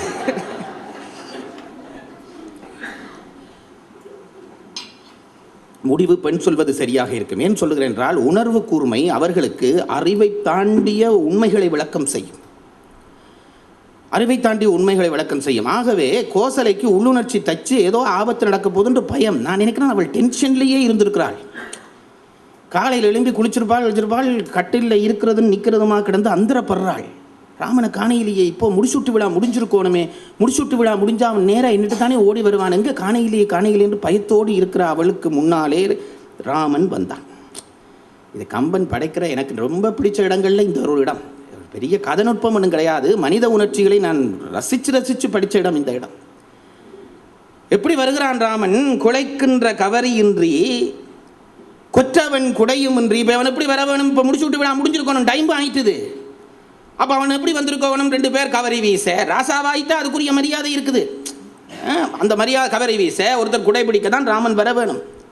ராமன் சும்மா வர்றான், தென்பாட்டுக்கு வர்றான். கோசலை பார்க்கிறாள், இவன் வர்றத காட்சியை கம்பன் சொல்றார், குலைக்கின்ற கவரியின்றி கொற்றவன் குடையுமின்றி இழைக்கின்ற விதி முன் சொல்ல தர்மம் பின் இறங்கி ஏக. கம்பரை ஒரு கற்பனை பண்றார், கண்ணுக்கு தெரியாத ரெண்டு அவருக்கு தெரியுது. ராமன் வர்றானாம், தர்மம் அவனை பிடிச்சு இழுத்து கொண்டு போகுதான், விதி அவனை பிடிச்சு இழுத்து கொண்டு போகுதான். கம்பர் சொல்றார், இழைக்கின்ற விதி முன் சொல்ல தர்மம் பின்னால, தர்மம் பின் இறங்கி எங்க போகாதடான்னு விதி வாடா வாடான்னு கூப்பிடுது. ஏன் இவன் காட்டுக்கு போனால்தான் ராவணன் இறப்பான், தேவர்களுக்கு நிம்மதி கிடைக்கும், வந்த நோக்கம் அது. திருமால் வந்து பிறந்த நோக்கம் உலகத்திலே அரக்கர்களை அழித்து காப்பாற்றுவது. ஆகவே விதி இவனை பிடிச்சு இழுக்குதான், வாடா வாடா முடிச்சு விட்டினான்னு இங்கே உட்கார்ந்துருவேடா வாடா என்று இழுக்குதான். தர்மம் டை போகாதடா போகாதடா என்று பின்னால வருதான். இது ஒருத்தருக்கும் கண்ணுக்கு தெரியல, கம்பனுக்கு மட்டும் தெரிஞ்சது. இழைக்கின்ற கவரையின்றி குழைக்கின்ற கவரையின்றி கொற்றவன் குடையுமின்றி இழைக்கின்ற விதி முன் சொல்ல தர்மம் பின் இறங்கி ஏக வருகிறான் ராமன். மலைக்குன்ற மனையான் மௌலி முடித்தனன் வரும் வரும் என்று தலைக்கின்ற தாயார் முன்னே வருகிறான். இவன் கடைசி வரை மறந்து போச்சு. தலைக்கின்ற தாய்க்கு முன்னாலே வருகிறான். அப்படி வருகிற பொழுது கோசலை பார்க்கிறாள். பாருங்க, பெண் என்றால் நான் சொன்னேன் இல்லை, பெண்ணுக்கு அறிவு குறைவுண்டா சும்மா அறிவு குறைவுண்டு சும்மா நான் சொல்கிறத வச்சு முடிவு பண்ணிடுறாங்க. அது ஒவ்வொரு லெவலில் இருக்கிறார்கள் பெண்கள். பட்டத்தரசி அரசமாதேவி கோசலை ரொம்ப நிதானமான பெண். இப்போ பார்க்கிறாள் ராமனை. பார்த்தால் முதல் தலையை பார்த்தாள். ராமன் வருகிறான், ஒன்றும் பிரதிபலிப்பில்லாமல் வருகிறான். இவளால் கண்டுபிடிக்க முடியல. உடனே நாங்கள்டா என்ன செய்வோம், சும்மா நம்ம ஒரு அம்மாவை கற்பனை பண்ணுங்க. டேய் ராமா வந்துட்டியா, முடிச்சு விட்டு விடா, முடிஞ்சுதா, அல்லது இன்னும் முடியலையா, ஏண்டா முடியலை, என்ன நடந்தது, ஏதாவது பிரச்சனையோ கையில் சொல்லி, இத்தனை சொல்லி. நான் சொல்கிறது கொஞ்சம். இப்படி 1000 கேள்வி நாங்கள் கேட்போம். கோசலை வாய் திறக்கவில்லை. ராமனை பார்த்தாள். பார்த்துட்டு நினைச்சாள், புனைந்திலன் மௌலி. மௌலி என்றால் முடி. இந்த நேரத்துக்கு டைமுக்கு இப்போ முடி தலையில் வச்சுருந்துருக்க வேணுமே, முடிய காணே இல்லையே, பேச இல்லை. நான் இப்பவும் சொல்கிறேன் பாருங்க, சிந்திச்சுட்டு பேசுகிறவனுடைய பேச்சு தெளிவாக இருக்கும். பல பேர் சிந்திக்கிறதுக்கு முதலே பேச தொடங்கிறான். பேச தொடங்கின பிறகு தான் சிந்தித்து பேசுகிறேன் என்கிறான். பேச தொடங்கின பிறகு சிந்திச்சா பேசி தெளிவாக இருக்குமா? இவள் பார்த்த உடனே கணிக்கிறாள். புனைந்திலன் மௌலி. அப்போ ஏதாவது என்ன முடிச்சு விட்டுறதுல கொஞ்சம் லேட், ஏதாவது டைம் பிழைச்சி போச்சா பார்த்தா அப்படின்ற அபிஷேகமாவது முடிஞ்சிருக்கணுமே. குஞ்சி புனித நீரால் நனைந்திலது. குஞ்சி என்றால் தலைமுடி. புனைந்திலன் மௌலி குஞ்சி புனித நீரால் நனைந்திலது. அப்போ என்னமோ பிரச்சனை வந்துட்டுன்றது கோசலைக்கு தெரிந்தது. எவ்வளவு கணிப்பாக, வாய் திறக்க இல்லை என்னும் அவள். உடனே கோசலை நினைக்கிறாள். இந்த நுட்பத்தை ரசிச்சு பாருங்க. கோசலை நினைக்கிறாள், தான் தன் பிள்ளையை பயமூட்டக்கூடாது, பிரச்சனையை எதிர்கொள்கிற சக்தியை அவனுக்கு உருவாக்கி கொடுக்க வேண்டும். தாய்மார்கள் இந்த இடத்தை நன்றாக மனதில் பதித்துக் கொள்ளுங்கள். உணர்ச்சி வயப்பட்டாலே பிரச்சனைகளை பெரிதாக்கி, கவலைகளை அதிகமாக்கி, துன்பங்களை அதிகமாக்கி கொண்டு வருந்துவது பெண்ணியல்பு. கோசலை நினைத்தாள், தன்னாலே ராமனுக்கு அப்படி ஒரு நிலை வரப்படாது. ஏதோ பிரச்சனை வந்துட்டு தெரிஞ்சு போச்சு. முதல் உள்ளுணர்வாலே உணர்ந்தாள், பிறகு காட்சியாலே உணர்கிறாள். புனைந்திலன் மௌலி குஞ்சி புனித நீரால் நனைந்திலது. ஆகவே முடிசூட்டு விழாவுக்கு ஏதோ இடையூறு வந்தது. தெரிஞ்ச உடனே இவள் நினைச்சால், ராமனை நான் இப்பொழுது தெம்பூட்டும்படி கதைக்க வேண்டும். இது இவள் சைட். இவளுக்கு பிறந்தவன் அல்லவா அவன். எந்த வயத்தில் எது பிறக்கும்? இப்படி அம்மாவுக்கு பிறந்தவன் அல்லவா அவன். அவன் நினைச்சு கொண்டு வந்திருப்பான். அம்மா வயசு போனது பாவம், பிள்ளைக்குண்டோன்னு சந்தோஷமாக இருந்திருக்கு, முடிச்சு விட்டு விளாண்டோனே இல்லைன்னு சொன்னோன்னே அது அழப்போகுது. ஆகவே அம்மா பேலன்ஸ் இல்லாமல் போகாமல் நான் அவவை காப்பாற்றோண்டு பிள்ளை வர்றான். எப்படிப்பட்ட அம்மா, எப்படிப்பட்ட பிள்ளை. நாங்கண்டா அம்மா பிள்ளையை பயப்படுத்த, பிள்ளை அம்மாவை பயப்படுத்தி போடுவான். 2 பேரும் ஆளுக்கு இதுதான் நினைப்பு. வெளியில் இதை உணர்ச்சிகளை காட்டக்கூடாது. ராமன் நினைக்கிறான் அம்மாவை சமநிலைப்படுத்த வேண்டும், அம்மா நினைக்குது ராமனை சமநிலைப்படுத்த வேண்டும். இப்போ கோசலை கேட்டால், நெடுமுடி புனைதற்கு இடையூறுண்டோ என்றாள். அவள் கேட்கிற கேள்வி என்ன கேட்டால், ராமா முடிசூட்டு விழா நின்றுட்டுதோண்டு கேட்கையிலே, உனக்கு முடிசூட்டு இல்லையோண்டு கேட்கையிலே, முடிசூட்டு விழாவுக்கு ஏதாவது இடையூறு வந்ததோ, இதுதான் அவள் கேட்ட கேள்வி. இந்த முடிசூட்டுவதற்கு ஏதாவது இடையூறு வந்ததோ என்ன அர்த்தம் உள்ளுக்கு? டேய், நீ ராமன், நான் கோசலை, அப்பா தசரதன், இதெல்லாம் நம்ம வீட்டு விஷயம். முடிசூட்டு விழான்றது நாட்டு விஷயம். உனக்கு முடிசூட்டலாம், சூட்டாமல் விடலாம், எனக்கு சந்தோஷம் வரலாம், வராமல் விடலாம். முடிசூட்டுதல் என்பது ஒரு நாட்டினுடைய நிகழ்ச்சி, அது நம்ம குடும்ப நிகழ்ச்சி இல்லை. ஆகவே உனக்கு முடிசூட்டு நடக்காட்டி பரவாயில்லைப்பா, முடிசூட்டு விழாவுக்கு ஒரு இடையூறு வரப்படாது. முடிசூட்டு விழா நடந்தே ஆக வேணும், நீ சூடாம விடலாம், அது வேற விஷயம். இந்த பொறுப்புணர்ச்சி உனக்கு வர வேணும் என்று நினைச்சு கொண்டு கோசலை கேட்கிறாள், முடிசூட்டு விழாவுக்கு ஏதாவது இடையூறு வந்ததோ என்றாள். என்ன அர்த்தம்? உனக்கு முடிசூட்டாட்டி பரவாயில்லையப்பா, அதை நினைச்சுக்கொள், நீ இந்த நாட்டில் ஒரு முக்கியமான ஆள் இல்லை, முடிசூட்டு விழா நடக்க வேணும். நெடுமுடி புனைதற்கு இடையூறு ஏதாவது வந்ததோ என்று கேட்டாள். இப்போ இது அம்மாட டேர்ன் முடிஞ்சது. ராமன் அதுக்கு என்ன பதில் சொல்லணும்? ஐயோ அம்மா, அதை ஏன் கேட்குறேன், நேற்று தான் அப்பா கூப்பிட்டு முடிசூட்ட போறேன்ட்டு நித்திரையாக கிடந்த என்ன எழுப்பி சொல்லி போட்டு இன்றைக்கு காட்டுக்கு போக சொல்கிறார். அலையல்லவா வேணும். அவன் என்ன சொன்னான்? அவன் அதுக்கு மேலே புள்ள பாருங்க. நான் நினைக்கிறேன் அது ஒரு ஆச்சரியம் பாருங்க. ராமனுடைய அம்மா கேட்டோடனே ராமன் சொன்னான், அம்மா முடிசூட்டு விழாவுக்கு ஒரு இடைஞ்சலும் இல்லை, அது நடக்க போகுது. ஏன் அம்மா அதைத்தானே கேட்குறாள். முடிசூட்டு விழாவுக்கு இடைஞ்சலோ என்று கேட்டோன்னே முடிசூட்டு விழாவுக்கு ஒரு இடைஞ்சலும் இல்லையம்மா, பரதன் முடிசூட்ட போகிறான், அவ்வளவுதான். துங்கமா பங்கமில் குணத்து பரதனே துங்கமா முடி சூட்டுகின்றான். முடிசூட்டு விழா நடக்க போதம்மா, முடிசூட்டு விழா எனக்கு இல்லைன்னொன்னே யாரோ கண்டவனுக்கு நடக்குதுன்னு நினைக்காதே. பங்கமில் குணத்து அம்பி, குற்றமே இல்லாத என்னுடைய தம்பி பரதனுக்கு முடிசூட்டுவதாக முடிவாகி இருக்கிறது. ஆகவே நீ சொன்ன அந்த முடிசூட்டு விழா நிற்க இல்லை, நீ பயப்படாதே, முடிசூட்டு விழா நிற்க இல்லை, எனக்கு முடிசூட்டு விழா இல்லைன்றது சொல்ல இல்லை. அது என்ன நாகரிகமாக சொல்லணும் பாருங்க. பரதன் முடிசூட்ட போகிறான், இப்படி பேச பழகுங்க. உலகம் எங்க தேவலோகமாக மாறாதா நான் கேட்குறேன். என்ன முரட்டுத்தனம், வார்த்தை நாக்கில் பேசுறதுல எங்களுக்கு இனிமை வருகிறது இல்லையே. இப்படி பேசினா உலகத்தில் பகை விதையுமா? யாருக்கு எங்கே நோக பண்ண வேணும்ன்றே தானே ஒவ்வொரு சொல்லும் ஆணி அடித்த மாதிரி அடிக்க பழகி வச்சுருக்குறோம். என்னென்னத்துக்கோ எல்லாம் ட்ரைனிங்குக்கு போகிறான், டியூஷன் கிளாஸுக்கு போகிறான். எனக்கு ஆசை இதுக்கு ஒரு டியூஷன் கிளாஸ் வைக்க வேண்டும். அம்மா எனக்கு முடிசூட்டு விழா இல்லை, அந்த வார்த்தையே இல்லை. முடிசூட்டு விழா நடக்கும் பங்கமில் குணத்து எம்பி பரதனே துங்கமா முடி சூட்டுகின்றான். இப்போ இவன் பந்து கைக்கு போட்டாளா, இப்போ பந்தை எடுத்து திருப்பி பரதன் ராமன் கோசலை கைக்கு போட்டுட்டான். இப்போ இவளுடனே செய்யணும் தெரிஞ்சு போச்சு. முடிச்சுட்டு விழா இல்லை, பரதனுக்கு முடிச்சுட்டு விழான்னு சொன்னோடனே கையை சூழ்வினை பண்ணிவிட்டாள்னு தெரிஞ்சிருக்கும் கோசலைக்கு. உடனே ஐயோ எனக்கு அந்த ஆள் அப்போவே தெரியும்டா, 1க்கு 3 கட்டினோனையே தெரியும் இந்த குழப்பம் வரப்போகுதுண்டு. அந்த ஆள் இப்போ இந்த வீட்டுக்கு வந்தது, கிழவன் திரும்ப திரும்ப திரும்ப கையை வீட்டுக்கு தானே போச்சு. அந்த ஆள் இப்படி உனக்கு வஞ்சனை செய்ய முடியும் எனக்கு அப்போவே தெரியும்.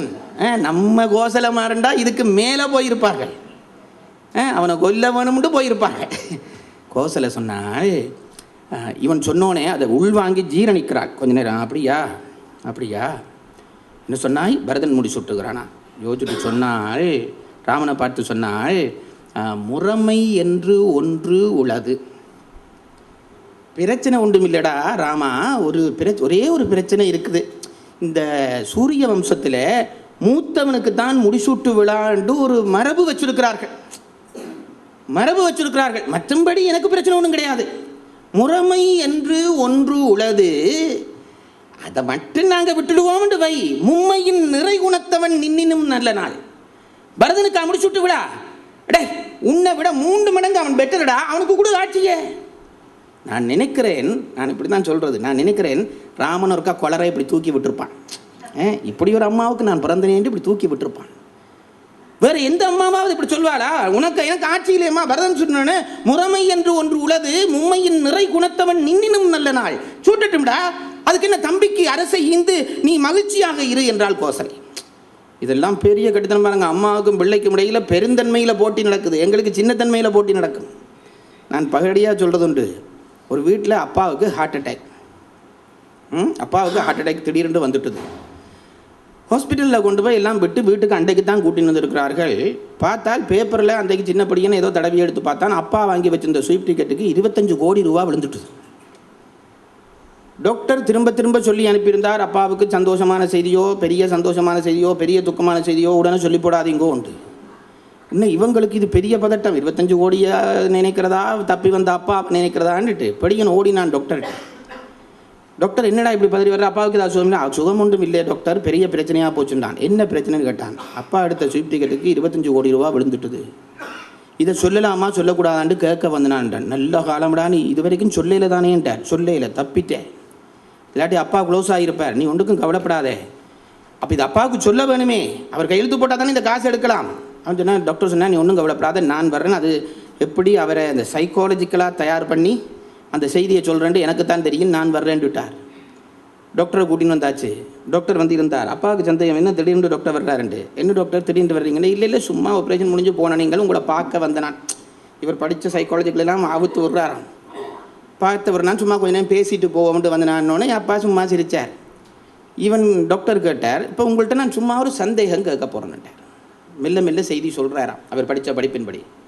என்ன சந்தேகம்ன்றார் அப்பா. இல்லை நான் சும்மா உங்கள்கிட்ட கேட்க பாருங்க, ஒரு ஸ்வீப் டிக்கெட் நீங்கள் எடுக்கிறீங்கன்ட்டு வையுங்கோ, ஒரு 25 கோடி ரூபா டக்குன்னு விழுந்துட்டுன்னு வையுங்கோ, என்ன செய்வீங்க நீங்கள்ன்ட்டார். மெல்ல மெல்லமாக கதையை கொடுத்து கடைசியாக சொல்லுவோம்ட்டு. இந்த அப்பா கொஞ்ச நேரம் யோசிச்சுட்டு, என்னத்தை செய்கிறது டாக்டர், நான் சாக கிடந்தனானே, நீங்கள் தான் என்னை காப்பாற்றின, நீங்கள் இந்த நன்றி மறப்பனா 25 கோடியும் உங்களுக்கு தந்துடுவான்ட்டான். என்றார். தோப்புண்டு அவர் விழுந்துட்டார். இது என்னண்டா, தயார் பண்ண வந்தவன் தயார் இல்லாமல் போயிட்டார். 25 கோடி உங்களோட அவ்வளோ தடவை அவருக்கு ஜீவன் போயிட்டது. அந்த மாதிரி இல்லை இந்த 2 பேரும். தயார் பண்ண வந்தவனை தயார் பண்ணுறாள் அவளை தயார் பண்ணுறான் இவன். பங்கமில் குணத்து எம்பி பரதனையும் துங்கமாமுடி சூட்டுகிறான் என்று உடனே அவள் சொன்னால், முறைமை என்று ஒன்று உள்ளது, மற்றபடிக்கு ஒரு பிரச்சனையும் இல்லைப்பா. நின்னினும் நின்னினும் நிறைகுணத்தவன் நின்னிலும் நல்ல, உண்மையின் நிறைகுணத்தவன் நின்னினும் நல்ல நாள். உன்னை விட அவன் 10 மடங்கு பெற்றரா, 3 மடங்கு பெற்றர். குடு குடு குடு குடு ஆட்சியை கொடு, தம்பியோட சந்தோஷமாயிரு என்றாள். இப்போ ராமன் நினைச்சான், அம்மா பரவாயில்லை. பிறகு மெல்ல கிட்டடியில் வந்தான். அம்மாவோட கையை தூக்கி இப்படி வச்சு கொண்டான். அம்மா அம்மா நீ சந்தோஷமாக இருக்கிறதானே? கதைக்கிறதுலாம் இப்படி கதைக்கணும் பாருங்க. இதெல்லாம் கம்பெனி இப்படி சொன்னவரான்னு கேட்கப்படாது. கம்பெனி எனக்குள்ளே சொன்னவர், அதை உங்களுக்கு நான் சொல்கிறேன். நீங்கள் இப்படி சொல்லுங்க. அம்மா இருக்குது ஒரு கஷ்டம் பெரிய பிள்ளை அப்படி தான் வந்து, அம்மா என்னம்மா ஒரு மாதிரி இருக்கிற, உண்மையாக நீ சந்தோஷம் தானே? சந்தோஷம் சந்தோஷம். அவள் சொன்னாள், இவன் கவலைப்பட, எனக்கு சந்தோஷம். அப்போ நீ சந்தோஷமாயிரு. இப்படி பேசினோடனே இவன் கேட்டானம்மா, இன்னொரு வரமும் அப்பா சொன்னது இருக்குண்டான். இவளுக்கு 2ஆம் தரம் தொப்புண்டு நெஞ்சலடி காட்டிக்கொள்ளலை. என்னப்பா என்ன சொன்னவள்? அப்பா என்ன சொன்னவர்? இவன் சொன்னான், தம்பி கர்நாடகாவில் வேணும்னு சொன்னவர். அதுக்கு பிறகம்மா உனக்கு நீ ஒன்றும் யோசிக்காதே, ஒரு 14 வருஷம் காட்டுக்கு போக சொல்லியிருக்கிறார் என்ன. இவ்வளவு தான். இதை கேட்ட உடனே கோசலை ஒரு நிமிஷம் திகைத்தாள். ஆட்சி பொருள் அவளுக்கு பற்று இல்லை. நான் சொல்கிறேன், பற்றுகளில் பாருங்க பெரிய பற்று இந்த பிள்ளை பாசம் தான். இதெல்லாம் உனக்கு எப்படி தெரியும்னு கேட்காதீங்க. உங்களை எல்லாரையும் விட எனக்கு அந்த பாசம் கூட. பிள்ளை பாசம் தான் பெரிய பாசம், தப்ப முடியாது. ஏனென்றால் நான் என்ற உணவினுடைய அதி கூர்மை பற்று பிள்ளைக்கு தான். பிள்ளை என்றது வேற யாரும் இல்லை பாருங்க, நான் தான். பிள்ளைக்கு ஒரு தீமை வந்தால் அது தனக்கு வருகிற தீமை. உலகத்தில் எதையும் பங்கிட்டு கொடுக்காதவன் பிள்ளைன்னு உன பங்கிட்டு கொடுக்குறானே, அந்த பிள்ளைக்கு வர்ற தீமையை சகிக்க முடியாது. இப்போ ஆட்சியை கொடு விட்டுட்டாள், அதில் அவளுக்கு பற்றில்லை. பிள்ளை காட்டுக்கு போகணும்னு கோசலை ஒரு நிமிஷம் திகைத்தாள், வாடினாள். ராமன் அப்படியே கையை பிடிக்கிறான். அம்மா நீ ஒன்றும் யோசிக்காதம்மா, 14 வருஷம் பக்கம் நான் டக்குன்னு போய் வந்துடுவேன். இப்போ கோசலை சொன்னால், அப்பவும் பாருங்க அந்த மனசிட்டே இருக்கிற தெளிவு. சொன்னால் உடனே அவள் திட்ட வேணும். என்னது உன்னை காட்டுக்கு போக சொன்னாரா அப்பாதுன்னு அவன் உடனே கேட்டாள். ஒரு நல்ல தாய் பேச வேண்டிய முறை. அவள் கேட்டாள், நீ என்னடா பிள்ளை செய்த என்றாள். அப்பா உன்னை காட்டுக்கு போகும்படி நீ என்னடா பிள்ளை செய்த என்றாள். என்ன தெளிவான வார்த்தை நினைச்சு பாருங்க. அப்பா சொல்லிட்டார் காட்டுக்கு போக சொல்லி 14 ஆண்டுகள் என்றோன்னா, ஐயோ அந்த பாவி அப்படியா சொன்னான், மண்ணா போக இப்படி சொல்ல இல்லை. உடனே கேட்டால் முதல் கேள்வி, சில நேரத்தில் இவன் பிள்ளை செய்திருக்கலாம். நான் எப்பவும் தாய்மாருக்கு சொல்லுகிறேன், பிள்ளை வந்து ஒரு முறைப்பாடு வைத்தால் பிள்ளைகளிடம், பெற்றோர்கள் எல்லாருக்கும் தான் சொல்கிறேன், தாய்மார்கள் அப்பாங்க, ஒரு பிள்ளை வந்து ஒரு பிள்ளை சொன்னால் நீ என்ன பிள்ளை செய்துன்னு கேட்க வேணும். ராவணனே கேட்டிருக்கிறான். எனக்கு அதான் ராவணனில் கொஞ்சம் மதிப்பு. சூர்பனை வந்து மூக்கறுத்துட்டான் என்று சொன்னோன்னே ராவணன் சும்மா உடனே கோபப்படல, உடனே கேட்டான், நீ என்ன பண்ணினேன் என்று கேட்டான். பல பெற்றோர்கள் இதை கேட்கிறார்களே இல்லை. பிள்ளை அழுதவனையே சரி அவன் பக்கம் தான் நியாயம் என்று நினைச்சிடுறார்கள். உடனே இவள் கேட்டால், நீ என்ன பிழை என்றோன்னா, நான் ஒரு பிழையும் பண்ணலாமா, அப்பாவோட விருப்பம், காடு ரொம்ப சந்தோஷமான காடு, 14 வருஷம் காட்டில் எனக்கு என்னென்ன நன்மை நடக்க போகுது உனக்கு தெரியுமா? நான் நடந்து போவேன், காடெல்லாம் பார்ப்பேன், முனிவர்களை எல்லாம் சந்திப்பேன், அவர்கள் எனக்கு எத்தனையோ வித்தைகளை சொல்லித் தருவார்கள், எத்தனையோ அஸ்திர பிரயோகங்களை சொல்லித் தருவார்கள். இதெல்லாம் அனுபவித்து ஒரு கெட்டிக்காரனா நான் வந்து உனக்கு முன்னாலே இப்படின்றதுக்குள்ள நிற்கிறனா இல்லையா பாருன்னு இருப்பான் ராமன். கோசலை பிள்ளை தன்னை சமாதானப்படுத்துவது தெரிந்தது, அதற்கு மேலே அவளாலே தாங்க முடியலை. அவள் என்ன சொன்னால், பிள்ளைகிட்ட ஒன்றும் பேச இல்லை, நான் அப்பாட்ட போய் நியாயம் கேட்குறேன் என்று நேராக தசரதன் இருக்கிற இடத்துக்கு போனாள்.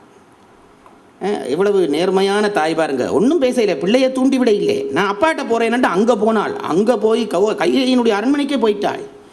அங்கே போய் பார்த்தா தசரதன் விழுந்து உயிருக்கு இழுத்து கொண்டு இருக்கிறான்.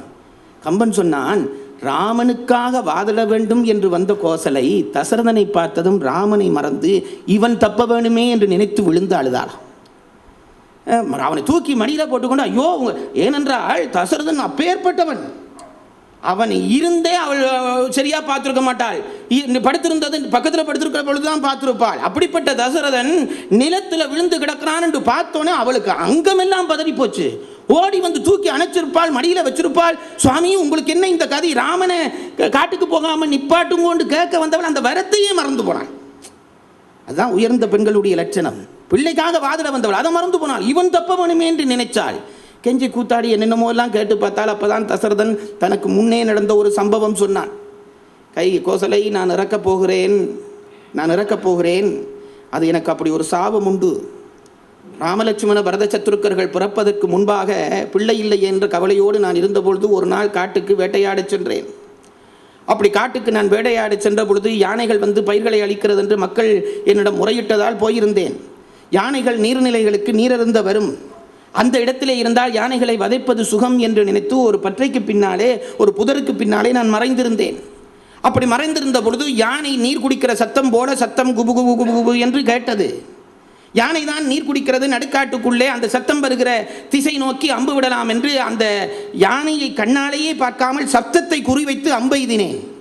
அந்த அம்பு போய் சதக்கென்று யாரோ பாய்ந்து கேட்டது. யானை தொலைந்தது என்று நான் நினைப்பதற்கு முதல் ஐயோ இறைவா என்று ஒரு சத்தம் கேட்டது.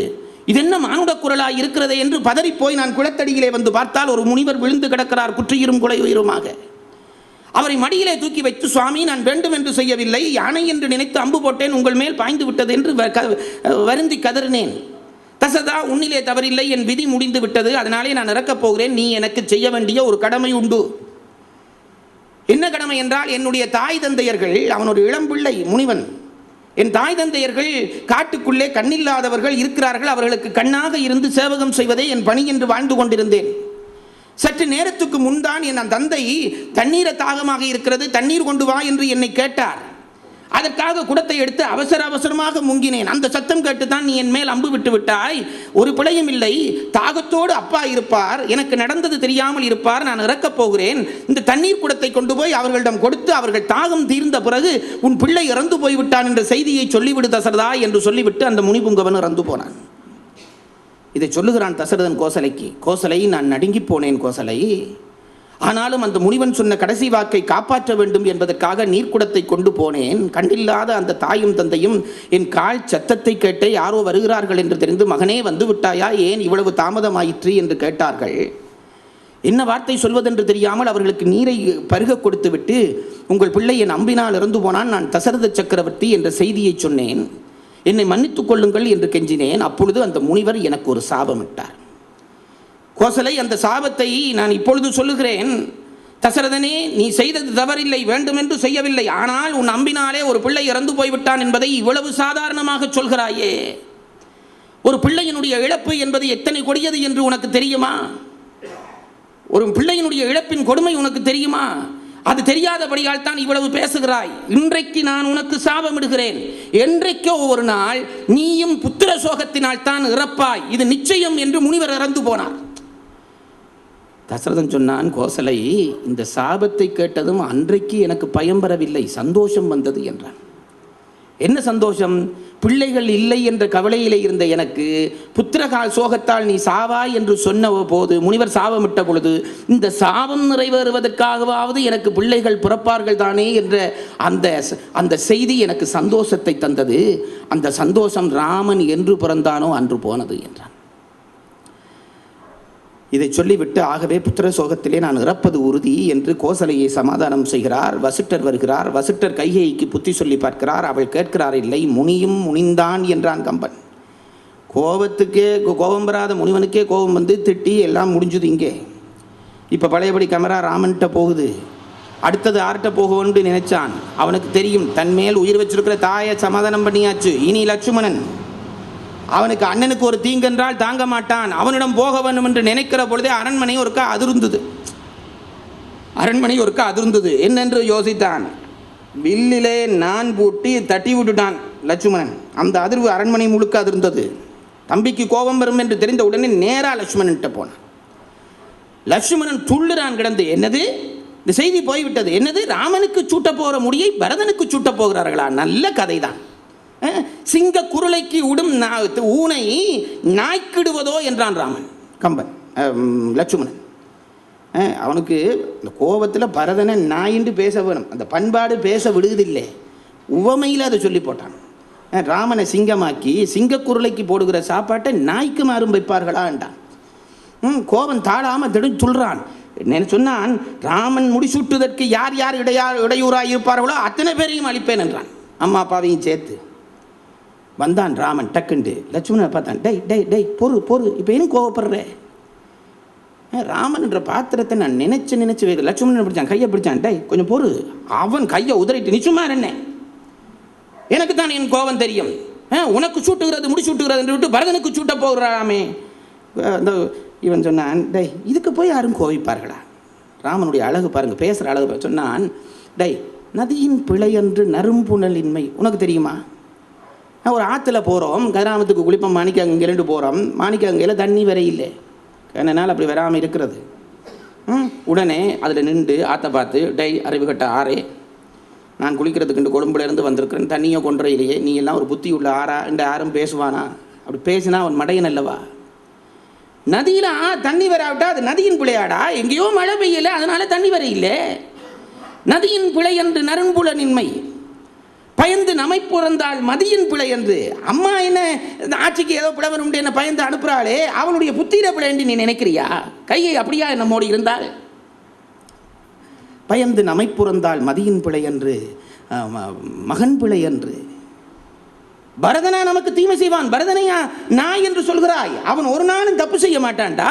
மகன் பிழை என்று, பதியின் பிழை என்று, பாலன் பிழை என்று எல்லாம் சொல்லிட்டு கடைசியாக சொன்னான், மைந்தா யாரை கூப்பிட்றான்? லட்சுமணனை தம்பின்னு கூப்பிடல. டேய் இப்போ நான் உனக்கு அப்பாடா, நீ எனக்கு பிள்ளைடா. சில சொல்லுகள் சில உறவை மனதில் கொண்டுடும். மைந்தா விதியின் பிழை மைந்தா. டேய் இது அம்மாட பிள்ளை இல்லைடா, அப்பாட பிள்ளை இல்லைடா, பரதண்ட பிள்ளை இல்லைடா, இது விதியிட பிள்ளைடா. இதை கூட உனக்கு விளங்க இல்லையா? விதியின் பிழை மைந்தா, இதற்கு என்கொள் வெகுண்டதென்றான். விதி ரொம்ப நுட்பமான விஷயம், அது பல பேருக்கு தெரிகிறது இல்லை. விதி நினைச்சா உண்டு தலைகீழா போட்டுடும். மகாபாரத கதையில் மகாபாரத யுத்தம் எல்லாம் முடிஞ்சு போச்சு. முடிஞ்சு ஒரு தலைமுறை போய் அடுத்த தலைமுறையும் வந்துட்டுது. தர்மன் வழியில் வந்த பேரனுக்கு பேரன் ஆட்சி பண்ணி கொண்டிருக்கிறான். ஒரு நாள் அரசவையில் அவன் தன் வீரர்களோடு தன்னுடைய மந்திரி பிரதானிகளோடு இருக்கிற பொழுது வியாச முனிவர் வந்தார். வியாசர் சிரஞ்சீவி, அவர் பல தலைமுறை கழிஞ்சிருப்பார். வியாசர் வந்துட்டார். இந்த தலைமுறைக்கு அவர் தான் தாத்தாவுக்கு தாத்தா, கொள்ளுப் தாத்தா. வந்து வியாசரோடு பேசி கொண்டிருக்கிற பொழுது இந்த ராசா ஒரு சந்தேகம் கேட்டான். தாத்தாவுக்கு தாத்தா என்னமோ தாத்தா கேட்டான், தாத்தா எனக்கு ஒரு சின்ன சந்தேகம். என்ன சந்தேகம்? இவர் கேட்டார், என்ன சந்தேகம் கேட்டு. இல்லை நீங்கள் முக்காலும் உணர்ந்த முனிவர் தானே? ஆமாம் நான் முக்காலும் உணர்ந்த முனிவர் தான். நீங்கள் எங்கள் குடும்பத்துக்கு தலைவர் தானே? அதில் என்னப்பா சந்தேகம், தலைவர் தான். அப்போது நீங்கள் முக்காலம் உணர்ந்தவர்டா, உங்களுக்கு பின்னாலே பாரத போர் வந்து கௌரவர் பாண்டவர்கள் எல்லாம் மோத போறான்னு முன்னமே தெரியாதா? தெரியும் தெரியும் எல்லாம் தெரியும்ன்றார். அப்போ நீங்கள் எங்கள் குடும்பத்துக்கு மூத்தவர் என்று சொல்கிறீர்களே, அதை சொல்லி இந்த சண்டை வராமல் நிப்பாட்டி இருக்கலாமே என்றார். இவன் இப்படி கேட்க போகிறான், அவருக்கு தெரியுமோ? அவர் சொன்னார், வியாச பகவான், இல்லைப்பா அது நான் சொன்னாலும் சண்டை வந்து தான் இருக்கும்ட்டார். இவனுக்கு கோபம் வந்துட்டு, அப்படி அது எப்படி சண்டை வரும்? நீங்கள் சொல்லி இப்படி சண்டை வர போது இப்படி இல்லாமல் நடவுங்கடான்னு சொல்லியிருந்தா கேட்டிருப்பாங்களே. கேட்க மாட்டாங்களேட்டார் அவர். சரி துரியோதனன் தான் கேட்க மாட்டான். தர்மனுக்கு சொல்லி இருக்கலாமே, டே தர்மா சூதாட கூப்பிடுவாங்க, நீ போய் உட்காராதேன்னு சொல்லி இருந்தா அவன் சூதாடி இருக்க மாட்டானே. அவங்க சொல்லு கேட்பானே. இல்லைடா நான் சொல்லியிருந்தாலும் அவன் சூதாடி இருப்பான். இவனுக்கு கோபம் வந்துட்டுது. என்ன எல்லாத்துக்கும் ஒரு குறுக்கு கதை சொல்லியிருக்காங்க. என்ன நான் இங்கே நீங்கள் சொல்கிறத நம்ப மாதிரி, ஏன் அப்படி நீங்கள் சொல்லியிருந்தால் நடந்திருக்கும். இல்லைடா பாரத போர் விளைய வேணும்ன்றது விதி, அதை மாற்ற முடியாது. நான் சொல்லியிருந்தாலும் ஏதோ ஒரு காரணம் பற்றி சண்டை வந்திருக்கும். இவன் சொன்னான், இந்த விதி கிதி கதையெல்லாம் கதையாதீங்க. அவனும் சயின்ஸ் படிச்சிருப்பான் போல இருக்குது. விதிகிதி கதையெல்லாம் பேச முடியாது, அது நம்ப மாட்டேன்னுட்டான். இவர் திரும்பி சொன்னான், இல்லைப்பா விதின்ற ஒன்று இருக்குது, அதை நம்ப முடியாதுன்றான். அவருக்கு கோபம் வந்துட்டு, அப்போ நம்ப மாட்டியா? சரி இப்போ உனக்கு ஒன்று சொல்கிறேன் கேள். இன்றையிலிருந்து சரியா 10வது நாள் உனக்கு பிரம்மஹஸ்தி தோஷம் பிடிக்க போகுது. பிரம்மஹஸ்தி தோஷம்டா பிராமணனை கொள்கிற வருகிற பாவம், பாவங்களுள்ளே பெரிய பாவம். இன்றையிலிருந்து 10வது நாள் சரியா உனக்கு பிரம்மஹஸ்தி தோஷம் பிடிக்க போகுது. முடிஞ்சா தடுன்ட்டு மறைஞ்சுட்டா, திடுக்கிட்டு போனான். நான் தெரியாமல் தச்சை போய் இது பிரச்சனையாக போச்சேன்னு நினைச்சான். உடனே மந்திர சபையை கூட்டினான், அந்தணர்களை எல்லாம் கூப்பிட்டான். இப்படி சொல்லிட்டு போயிட்டார், இதை தடுக்க வேணும், என்ன செய்யலாம்? அவன் படித்த புத்தகம் எல்லாம் தட்டினான் விதியை தடுக்கிறதுக்கு. என்ற ராசா கேட்குறாரு, ஏதோ ஒன்று சொல்லணும், இல்லாட்டி சம்பளத்தை கட் பண்ணி விட்டுருவான். ஆளுக்கு ஒரு புத்தகமாக தட்டி போட்டு சொன்னால் இது செய்யலாம் அது செய்யலாம் அப்படி செய்யலாம், இப்படி ஒரு யாகம் செய்தால் தப்பிடும்ட்டு கடைசியாக ஒரு பெரிய ஆளை கூப்பிட்டு ஒரு யாகம் செய்யணும்னு சொல்லிட்டார். யாகத்துக்கான ஆயத்தம், பெரிய யாகம், பெரிய குண்டம். அந்த குண்டத்தை சுற்றி ஆயிரக்கணக்கில் அந்தணர்கள், தலைமை அந்தணரா நல்ல மூத்த பிராமணர் மாமுது பாப்பான் உட்கார வச்சாச்சு. அவர் ராசா உடனே மந்திரி பிரதானி படத்தளபதியெல்லாம் கூப்பிட்டான். சுற்றி யாகசாலைக்கு சுற்றி ஆள விடு, ஒருத்தரும் என்ன வந்து ஒன்றும் செய்யப்படாது, எனக்கு பக்கத்தில் 4-5 பேர் இருந்துகொள், தப்பித்தவரை என்ன மறந்து நான் ஏதாவது செய்தாலும் இதை எப்படி நிப்பாட்டணும். இதை வெண்டுகிட்டு தான் வியாசரோட பேச்சு இருக்கு. 4 பேரை தனக்கு பொடி காட்டாக வச்சுக்கொண்டான். யாகம் தொடங்கிட்டு 10 நாள் யாகம். முதல் நாள், 2ஆம் நாள், 3ஆம் நாள், 4ஆம் நாள் இவன் அட்டாவதனமாக இருக்கிறான். இடக்கட திரும்பி பார்த்து எல்லாரும் கவனமாக இருக்கீங்க தானே, நான் என்ன மறந்தாலும் என்ன பிடிச்சு கொள்ளுங்கோண்டான். இப்படியே சொல்லி யாகம் நடந்து இன்னும் சரியா ஒரு 10 நிமிஷம் இருக்கு யாகம் முடிய. 10ஆம் நாள் விடிய போகுது. 10 நிமிஷம் இருக்கு. ரொம்ப அவதானமாக இவன் கண்ணை கசக்கி கொண்டு எல்லாரும் ரொம்ப கவனமாக இருங்கடா, என்ன 10 நிமிஷம் இருக்குன்னு உத்தரவு போட்டுட்டு ரெடியாக இருந்தான். இப்போ என்ன 2 நிமிஷம் இருக்குது. இந்த 2 நிமிஷம் இருக்கேக்க அப்பா யாகம் முடிஞ்சது நிம்மதியாக போச்சுன்னு நினைச்சு இந்த பிராமணர் பாவம் இவ்வளவு 10 நாளும் இருந்து யாகம் பண்ணுறான்னு பிராமணரை பார்த்தான். பார்த்தா அந்த தலைமை பிராமணர் 9 நாள் நித்திரை முடித்தவர் இந்த கடைசி 5 நிமிஷம் இருக்குது பாருங்க, அந்த நேரம் பார்த்து நித்திரை தூங்கினார். ஆனால் வாய் மந்திரம் சொல்லுது கை நெய்ய விடுது, அது பழக்க தோஷம். நித்திரை தூங்கினார். இவன் பயந்து போனான். டே இவ்வளவு யாகம் செய்து இன்னும் 1 நிமிஷம் இருக்குது. இந்த 1 நிமிஷத்துல இந்த ஆள் நித்திரையை தூக்கி யாத்துக்கு பழுதாக்கி போட போதே தனக்கு இது வந்துட்டுதே என்று நினைச்சவன் இவரை எழுப்பி விடுவோம்னு நினைச்சான். காப்பு கட்டி உட்கார்ந்துருக்கிற கையால் தொட்டு எழுப்பலாமோ? எழுப்பப்படாது. சுற்றி முத்தி பார்த்தான். இதில் ஒரு தர்ப்ப புல் இருந்தது. இந்த புல்லை எடுத்து இவருக்கு அப்படி எழுப்பி விடுவோம்னு நினைச்சு முதுகுலே இப்படி தடவினான். இன்னும் 1/2 நிமிஷம் இருக்கு. இதுக்குள்ளே இந்த நித்திரையா போன பிராமணர் அந்த ஒரு வினாடி நித்திரை தான். ஒன்று நித்திரைண்டா நாள் கணக்கில் இல்லை, முன்னுக்கு உண்டும் அப்படியே எரியுது, நெய் குடங்குடமாக ஊற்றி இருக்குது. இவர் நித்திரையாக இருக்கிற பொழுது ஒரு கனவும் கண்டுட்டார். அந்த நித்திரையில் என்ன கனவுன்னு கேட்டால், காட்டுக்குள்ளே இவர் போகிறார், பின்னால் ஒரு புலி கலைக்குது, இவர் ஓடுறார், அது கலைக்குது, இவர் ஓடுறார், அது கலைக்குது. இந்த கிட்டையில் வந்து பிடிக்க போகுதுன்ட்டு கனவு கண்டு கொண்டு கேட்க தான் இவன் தர்ப்ப புல்லால் முதுகில் விராண்டினான். புலி நிகன் தண்ணில் விராண்டுதுன்னு நினைச்சு துள்ளினான் முன்னுக்கு, குண்டத்துக்குள்ள விழுந்து அந்த கடைசி 6 நிமிஷத்துல செத்து போனான். இந்த கதையை ஏன் சொல்லுது என்றால், விதியை வெல்லலாம் என்பது விளையாட்டு. அது பெரிய சர்ச்சை. சமயத்திலேயே அந்த சர்ச்சை உண்டு. விதியை வெல்லலாமா இல்லையாண்டா? வெல்லலாம் என்கிறார் அருணகிரிநாதர். அவன் கால்பட்டு அழிந்தது என் தலைமேல் அயன் கையெழுத்தே என்று பாட்டுண்டு. அது பற்றி விளக்கம் கேட்க விரும்புகிறவர்கள் தனியே வந்து கேட்கலாம். விதி வெல்ல முடியாதது என்பதிலே மறுப்பில்லை. அதனாலே சொன்னான், டை மைந்தா, இது விதியின் பிழை மைந்தா, இதற்கு என்கொள் வெகுண்டதென்றான். லட்சுமணன் இதை கேட்டுட்டு சொன்னான், அண்ணா இந்த கதையெல்லாம் வேற யார்கிட்டையும் விடு, என்னட்ட சொல்லாத, இப்போ என்ன விதியிட பிழையோ? நான் எப்பவும் சொல்ல பாருங்க, அவர் அப்போ தான் யூனிவர்சிட்டி முடித்து வெளியில் வந்திருக்கிறார், வஸ்டர் யூனிவர்சிட்டி. ஒரு பொறுப்பும் இல்லை, அப்பா சாப்பாடு கூட நல்லா சாப்பிட்றார். இவருக்கு விதியில் நம்பிக்கை வராது. இப்போ நம்ம வீட்டு லட்சுமணங்களும் அப்படித்தான். விதியின்டா பகடி விடுவான். பிறகு அவன் கல்யாணம் கட்டி அவன் பிள்ளை பிற பஞ்சாதி பிள்ளைத்தாச்சி ஆகி வாட்டில் கொண்டு போய் விட்டுட்டு டாக்டர் வெளியில் வந்து 2ல் 1 உயிர் தான் தப்பும், கடவுளை நம்புங்கன்னு வேறு 3000 ஃபீஸ் வேண்டிட்டு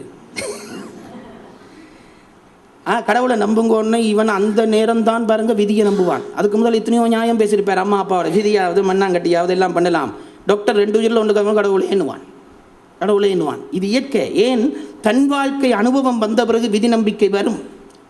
இப்ப லட்சுமணனுக்கு அந்த நம்பிக்கை இல்லை. அரண்மனையில் வசதியா இருந்தவன், அரண்மனை சாப்பாடு, அரண்மனை வாழ்வு, இவனுக்கு விதியை பற்றி விளங்க இல்லை. என்ன சொன்னான்? விதியின் பிழை என்று சொன்னோன்னே அண்ணன் ராமனை பார்த்து சொன்னா, என்னன்னா விதியால தான் இது நடந்ததா? சரி, ஒரு பிரச்சனையும் இல்லை, விதிக்கு நான் ஒரு விதி செய்கிறேன் என்றான். விதி என்று சொல்கிறாயே, நான் கையில் ஒரு அம்பு எடுக்கிறேன், அந்த நீ சொல்ற விதிக்கு ஒரு புது விதி நான் எழுதுகிறேன் என்றான். விதிக்கு விதியாகும் என் விட்டொழில் காட்டி என்றான். கோபம் வராத ராமனுக்கு கோபம் வந்தது. டேய் நிப்பாட்டு என்றான். ராமனுக்கு கோபம் வராதவன் கோபம் வந்தது. டேய் நிப்பாட்டு. இவன் திடுக்கிட்டு போனான். என்னென்று பார்த்தான். டேய் என்ன பேசுறே? யார்கிட்ட படிச்சுட்டு பேசுறே? நீ படித்தது வசிட்டரிடம் அல்லவா? வேதம் முதலியவையெல்லாம் உனக்கு சொல்லித் தந்தார் அல்லவா? விதிக்கு விதியாகும் என்கிறாயே, உன்னால முடியுமா? வித்தையாலே ஆற்றல் இருக்கிறது, மறுப்பில்லை. அந்த ஆற்றலுக்கு எல்லை இல்லையா? விதியையே நீ மோதுவாயா? உன்னாலே மோத முடியுமா? மறை தந்தன நாவால் வாய் தந்தன கூறுதியோ என்றான். வேதம் படிச்ச நாக்கால என்னடா பேசுற நீ? வேதத்தை படிச்சுட்டு விதியை வெல்றேன்னு சொல்றியோ, உனக்கு கொஞ்சமாவது அறிவு இல்லையா என்றான். அப்பவும் லட்சுமணனுக்கு கோபம் தீர இல்லை. என்னதான் நீ சொன்னாலும் நான் விட்டு கொடுக்க முடியாதுன்றான். இப்போ ராமன் பார்த்தான், இவனை மடக்கிறதுக்கு வேறொரு வழியும் இல்லை. ரொம்ப கெட்டிக்காரன் பாருங்க. அவன் என்ன சொன்னான்? லட்சுமணனை பார்த்து சொன்னான், சரி இப்போ என்ன சொல்கிற? நீ சண்டைக்கு போகிற, போ சண்டை போய் என்ன செய்ய போகிற? அம்மா அப்பாவோட சண்டை பிடிக்க போகிற, பரதனோட சண்டை பிடிக்கிற போ. ஆனால் நான் ஆளுவன் என்று மட்டும் நினையாதே. நீ சண்டை பிடிச்சி இந்த ஆட்சியை வாங்கி தந்தாலும் நான் ஆளுவேன் என்று நினையாதே. ஏனென்றால் லட்சுமணா, உனக்கு ஒன்று சொல்லுகிறேன். என் அப்பா என்னை வளர்த்தவர், என்னை விட மூத்தவர். அவர் சொல்லுகிற சொல்லிலே ஒரு இம்மி அளவும் நான் விலக மாட்டேன். ஆனால் நீ எனக்கு இளையவன் தான். ஆனால் நீ எனக்கு பயப்பட வேண்டும் என்று ஒன்றும் கட்டாயம் இல்லைப்பா, நீ உன் இஷ்டப்படி செய்கின்றான். ராமன் மனம் வருந்துகிறான் என்று தெரிஞ்ச உடனே லட்சுமணன் கோபம் போச்சுண்டான் கம்பன். இதெல்லாம் கோபத்தை மாற்றுகிற கட்டித்தனம். அவன் ரொம்ப கட்டித்தனம் பண்ணுறான். முதல் வந்தோடனே ராமன் லட்சுமணனை பார்த்து சொன்னது, கோபம் விளையாத நிலத்திலே கோபம் எப்படி விளைஞ்சுதுன்றான். வந்தோடனே இவன் கொதிச்சு கொண்டு நிற்கிறான். கொதிச்சு கொண்டு நிற்கிறவன்ட்ட என்னடா கோபம்னு கேட்கல, டே உனக்கு கோபமே வராதடா, இப்போ என்னடா கோபம் வந்தது? கோபத்தை தடுக்கிறதுக்கு இது ஒரு வழி. பிள்ளை கிடந்து சொல்கிறான்டா, அப்போது நீ கோபிக்கவே மாட்டேன்ட்டு என்னடா கோபிக்கிறேன்டா, அரைவாசி கோபம் போயிடும். இப்படியெல்லாம் பண்ணி பண்ணி கடைசியிலே வந்து ஒரு கோபமும் போயிலன்னோடனே வருத்தப்பட்டு சொன்னான், டே அப்பா சொல்ல கேட்கறது எனக்கு கடன், நான் சொல்கிற சொல்ல நீ கேட்க வேண்டியல்லப்பா, நீ போய் சண்டை பிடிக்கின்றான். லட்சுமணன் உடனே அம்பையும் பிள்ளையும் போட்டுட்டான். பணிஞ்சான். கம்பநாதில் கம்பன் ராமனுக்கு ஒரு பட்டம் கொடுக்குறான், செல்லும் சொல்வலான் என்று பட்டம் கொடுத்தான். ராமனுக்கு ஒரு பட்டம் கொடுக்கொண்டு கம்பனுக்கு எண்ணம் வருது, இவன் இப்படிப்பட்ட கோபக்காரனை அணைய பண்ணினோடனே செல்லும் சொல்வலான். என்ன தெரியுமா, இவனுடைய சொல்லு எங்கும் செல்லும். அது ரொம்ப நுட்பமான விஷயம். அப்படி அவனை தனிய பண்ணி கொண்டு நேராக லட்சுமணனையும் அழைத்து கொண்டு சீதையிடம் போகிறான். நீள சொல்லப்படாது. சீதை சொன்னால், சீதையிட்ட போய் சொன்னான், காட்டுக்கு 14 வருஷம் போக வேணும், இந்தா போய் வர்றேன் நீ இருண்டான். சீதை சொன்ன வாக்கு இருக்கிறதே அது ரொம்ப சந்தோஷமான வாக்கு. சீதை ராமனை பார்த்து கேட்டாள், என்ன பிரச்சனைன்னு கேட்டாள். காட்டுக்கு போக வேணும். போக வேணும், அதுக்கு என்ன பிரச்சனை, நீ வர வேண்டாம். ஏன் வரப்படாது, காடு உன்னை சுடுமுண்டான். காடு சுடுமுண்டால் வருத்தும் என்று பொருள், காடு வருத்தும். இவள் ஒன்றும் பேசலை. ராமனை பார்த்து ஒரு கேள்வி கேட்டாள், நின் பிரிவினும் சுடுமோ பெருங்காடு என்றாள். காடு என்ன சுடுமுன்றியே, இதுதானா நீ என்னோட வாழ்ந்த வாழ்க்கை? உன்னை பிரிஞ்சிருக்கிற அந்த வேதனையை விடவா காடு என்னை வேதனை செய்து விடும்? தங்கத்தில் போட வேண்டாமா? எத்தனை சீதமானுடைய உரையாடலுக்கு நான் கேட்கிறேன். அவன் அங்கே இருந்து சவுதி அரேபியாலாம் எடுப்பான். 5 வருஷமாச்சு, இந்த வருஷத்தோடு வர்றேன்டா, வரலாம் வரவோ.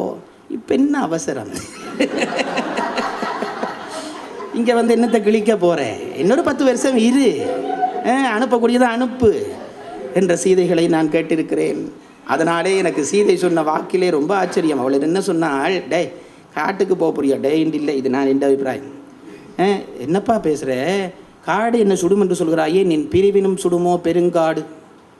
நான் யாழ்ப்பாணத்தில் பேச போகிறது கொஞ்சம் பேர் சொல்லிட்டான், சீதை இருந்த இடம் புங்குடுதி கொண்டுட்டான். எப்படின்னு கேட்டேன். பெருங்காடுன்னு வருது. அப்போ பெருங்காடு புங்குடுதியில் இருக்கிற ஊருக்கு பெயர். இப்படியெல்லாம் முஸ்பாத்தி இடையிடையே நடக்கும், அது வேறு. நின் பிரிவினும் சுடுமோ பெருங்காடுன்றோன்னா ராமன் பார்த்தான், இதுக்கு மேலே பேச முடியாது, வெளிக்கிடுன்ட்டான். இப்போ சீதையும் கூப்பிட்டாச்சு, லட்சுமணனும் புறப்பட்டாச்சு. எல்லாருமாக இன்னொரு கடமை இருந்தது ராமனுக்கு. லட்சுமணனும் சேர்ந்து புறப்பட்டுட்டான். லட்சுமணனை பார்த்து ராமன் ஒரே ஒரு வார்த்தை சொன்னான், நீ வராதடா காட்டுக்குண்டான். அவன் சொன்னான், சீதையை வர்றதுக்கு முதல் நீ காட்டுக்கு வரவனா, இங்கே துணையாயிரு, நான் போகிறேன்னு சொன்னோன்னே லட்சுமணன் சொன்னான், மீனுள்ள எனினுள்ள நீருள்ள எனினுள்ள மீனும் நீளமும்.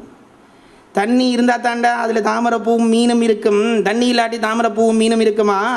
நாருள தனுவுளாய் நானும் சீதையும் யார் உளறி எனினுளோம். என்ன நிற்க சொல்றியே, சீதையை அப்போ சந்திக்கவே இல்லை, அதுக்கு முதல் சொல்கிறான், டே என்ன நிற்க சொல்றியே, இந்த மாதிரி சீதைட்டையும் சொல்லிடாதே, நானும் சீதையும் நீ இருந்தால் தாண்டா இருப்போம், தண்ணி இருந்தால் தாண்டா தாமரையும் மீனும் இருக்கும். அதில் ஒரு நுட்பம் பண்ணி எங்கள் ஆசிரியர் சொல்வார், நானும் சீதையும் மீனுள்ள நீருள்ள எனினுள்ள மீனும் நீளமும் நானும் சீதையும். அப்போ மீனார் லட்சுமணன் தன்னை மீன்ன்றான், சீதையை தாமரை என்றான். என்ன நுட்பம் தெரியுமோ, தண்ணி இல்லாமல் போனோடனே மீன் செத்துப்போம்.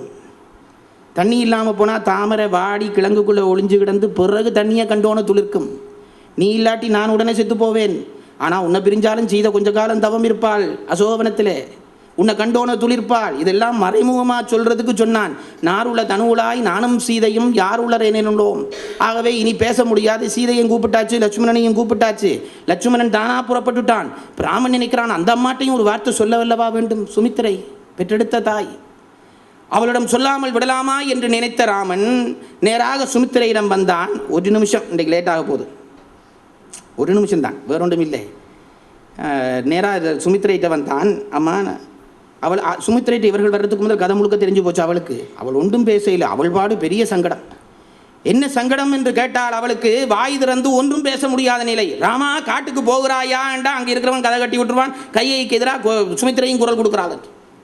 நல்லதப்பா காட்டுக்கு போண்டா கோசலையிட்ட போய் சொல்லிடுவான். இவளும் கையை கூட்டுண்டு பேச முடியாது. இவள் நடுவில் நிற்கிற பொம்பளை, 2 கூட அக்காவுக்கும் தங்கச்சிக்கும் சண்டை, நடுவில் நிற்கிறவள் பேச முடியாது. அவள் பேசாமல் இருந்தால் ராமன் வந்து விழுந்து கும்பிட்டான், அழுதாள்.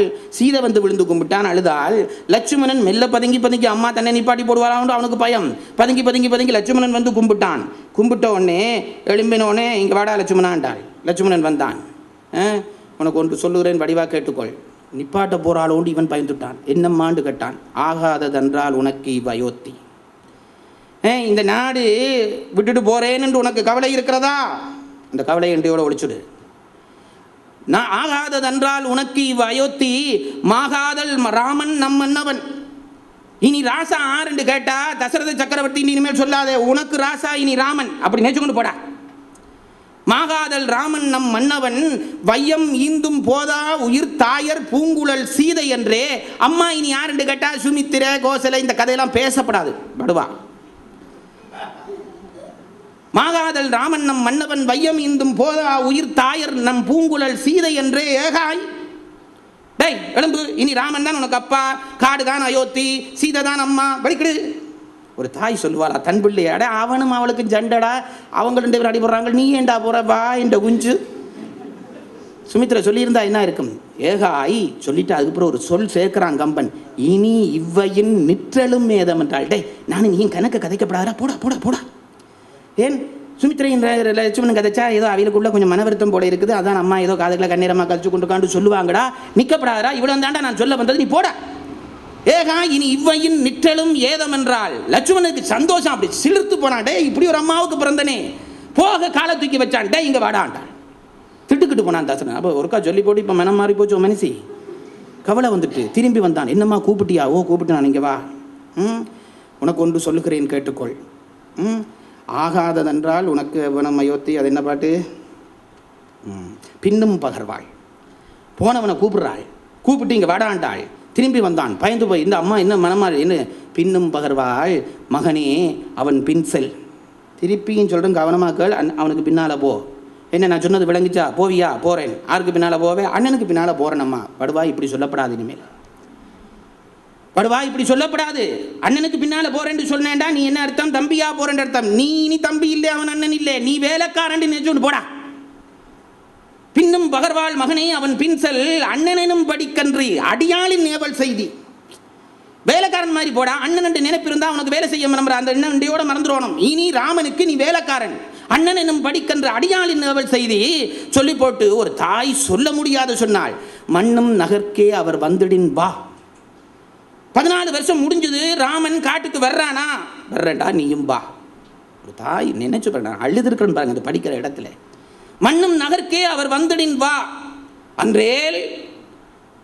மகனே நான் அப்படி சொல்லப்படாது, பயணம் போகிற நேரத்தில் நான் அவமா பேசப்படாது, ஆனாலும் பேச வேண்டிய நேரம் வந்தபடியா பேசுறேன். டேய் 14 வருஷம் போய் ராமன் வந்தாவா? தப்பித்தவறி காட்டுக்குள்ளே ராமனுக்கு ஏதாவது நடந்து அவனுக்கு உயிர் ஒரு ஆபத்துண்டு வை. நடக்கலாம், நடக்காம போகலாம், நினைக்கிறதுல தப்பில்லை. காட்டுக்கு போன பொழுது ராமனுக்கு ஏதாவது ஒன்று நடந்தது வை. அந்த செய்தி என் காதுக்கு வர்ற பொழுது எப்படி வர வேணும் தெரியுமா? ராமன் சாகரத்துக்கு ஒரு வினாடிக்கு முன்னனுக்கு லட்சுமணன் செத்தான் எனக்கு வந்து சொல்லணும். அப்படி போடான். மண்ணும் நகர்க்கே அவர் வந்துடின் வா, இல்லை முன்னம் முடி என்றாள். முன்ன நீ முடிஞ்சிடணும், அவனுக்கு முதல் நீ செத்துத்தான் ராமன் சாகணும், தெரிஞ்சுதா? போடா. கம்பன் பார்த்தான், இதை படித்தவன யாரும் பேர் ஒரு தாய்ப்பாசமே இல்லாத அம்மாண்டு நினைப்பினம். இப்படி கலைக்கிறாளே பிள்ளையான்ட்டு. அப்போ அதை இல்லைடா அவள் பாசத்தோடு தான் பேசுகிறான்றதை சொல்கிறதுக்காக கம்பன் ஒரு சொல்லி சேர்க்கிறான். முன்னம் முடி என்றால் பால் முளை சோரன் என்றால். தாய் பாசத்தால் முளையால் பாலா வலியுதாம், குழந்தைக்கு கொடுத்த அந்த எண்ணத்தில் வலியுதாம். அந்த பாசத்தை அடக்கி கொண்டு முன்னம் முடி என்றால் லட்சுமணன் அழைத்திருப்பான், ராமன் அழைச்சிருப்பான். நமஸ்காரம் பண்ணி வெளியிலே போனார்கள். பிறகு என்ன நடந்தது என்பதை நாளை சொல்வேன் என்று கூறி விடைபெறுகிறேன்.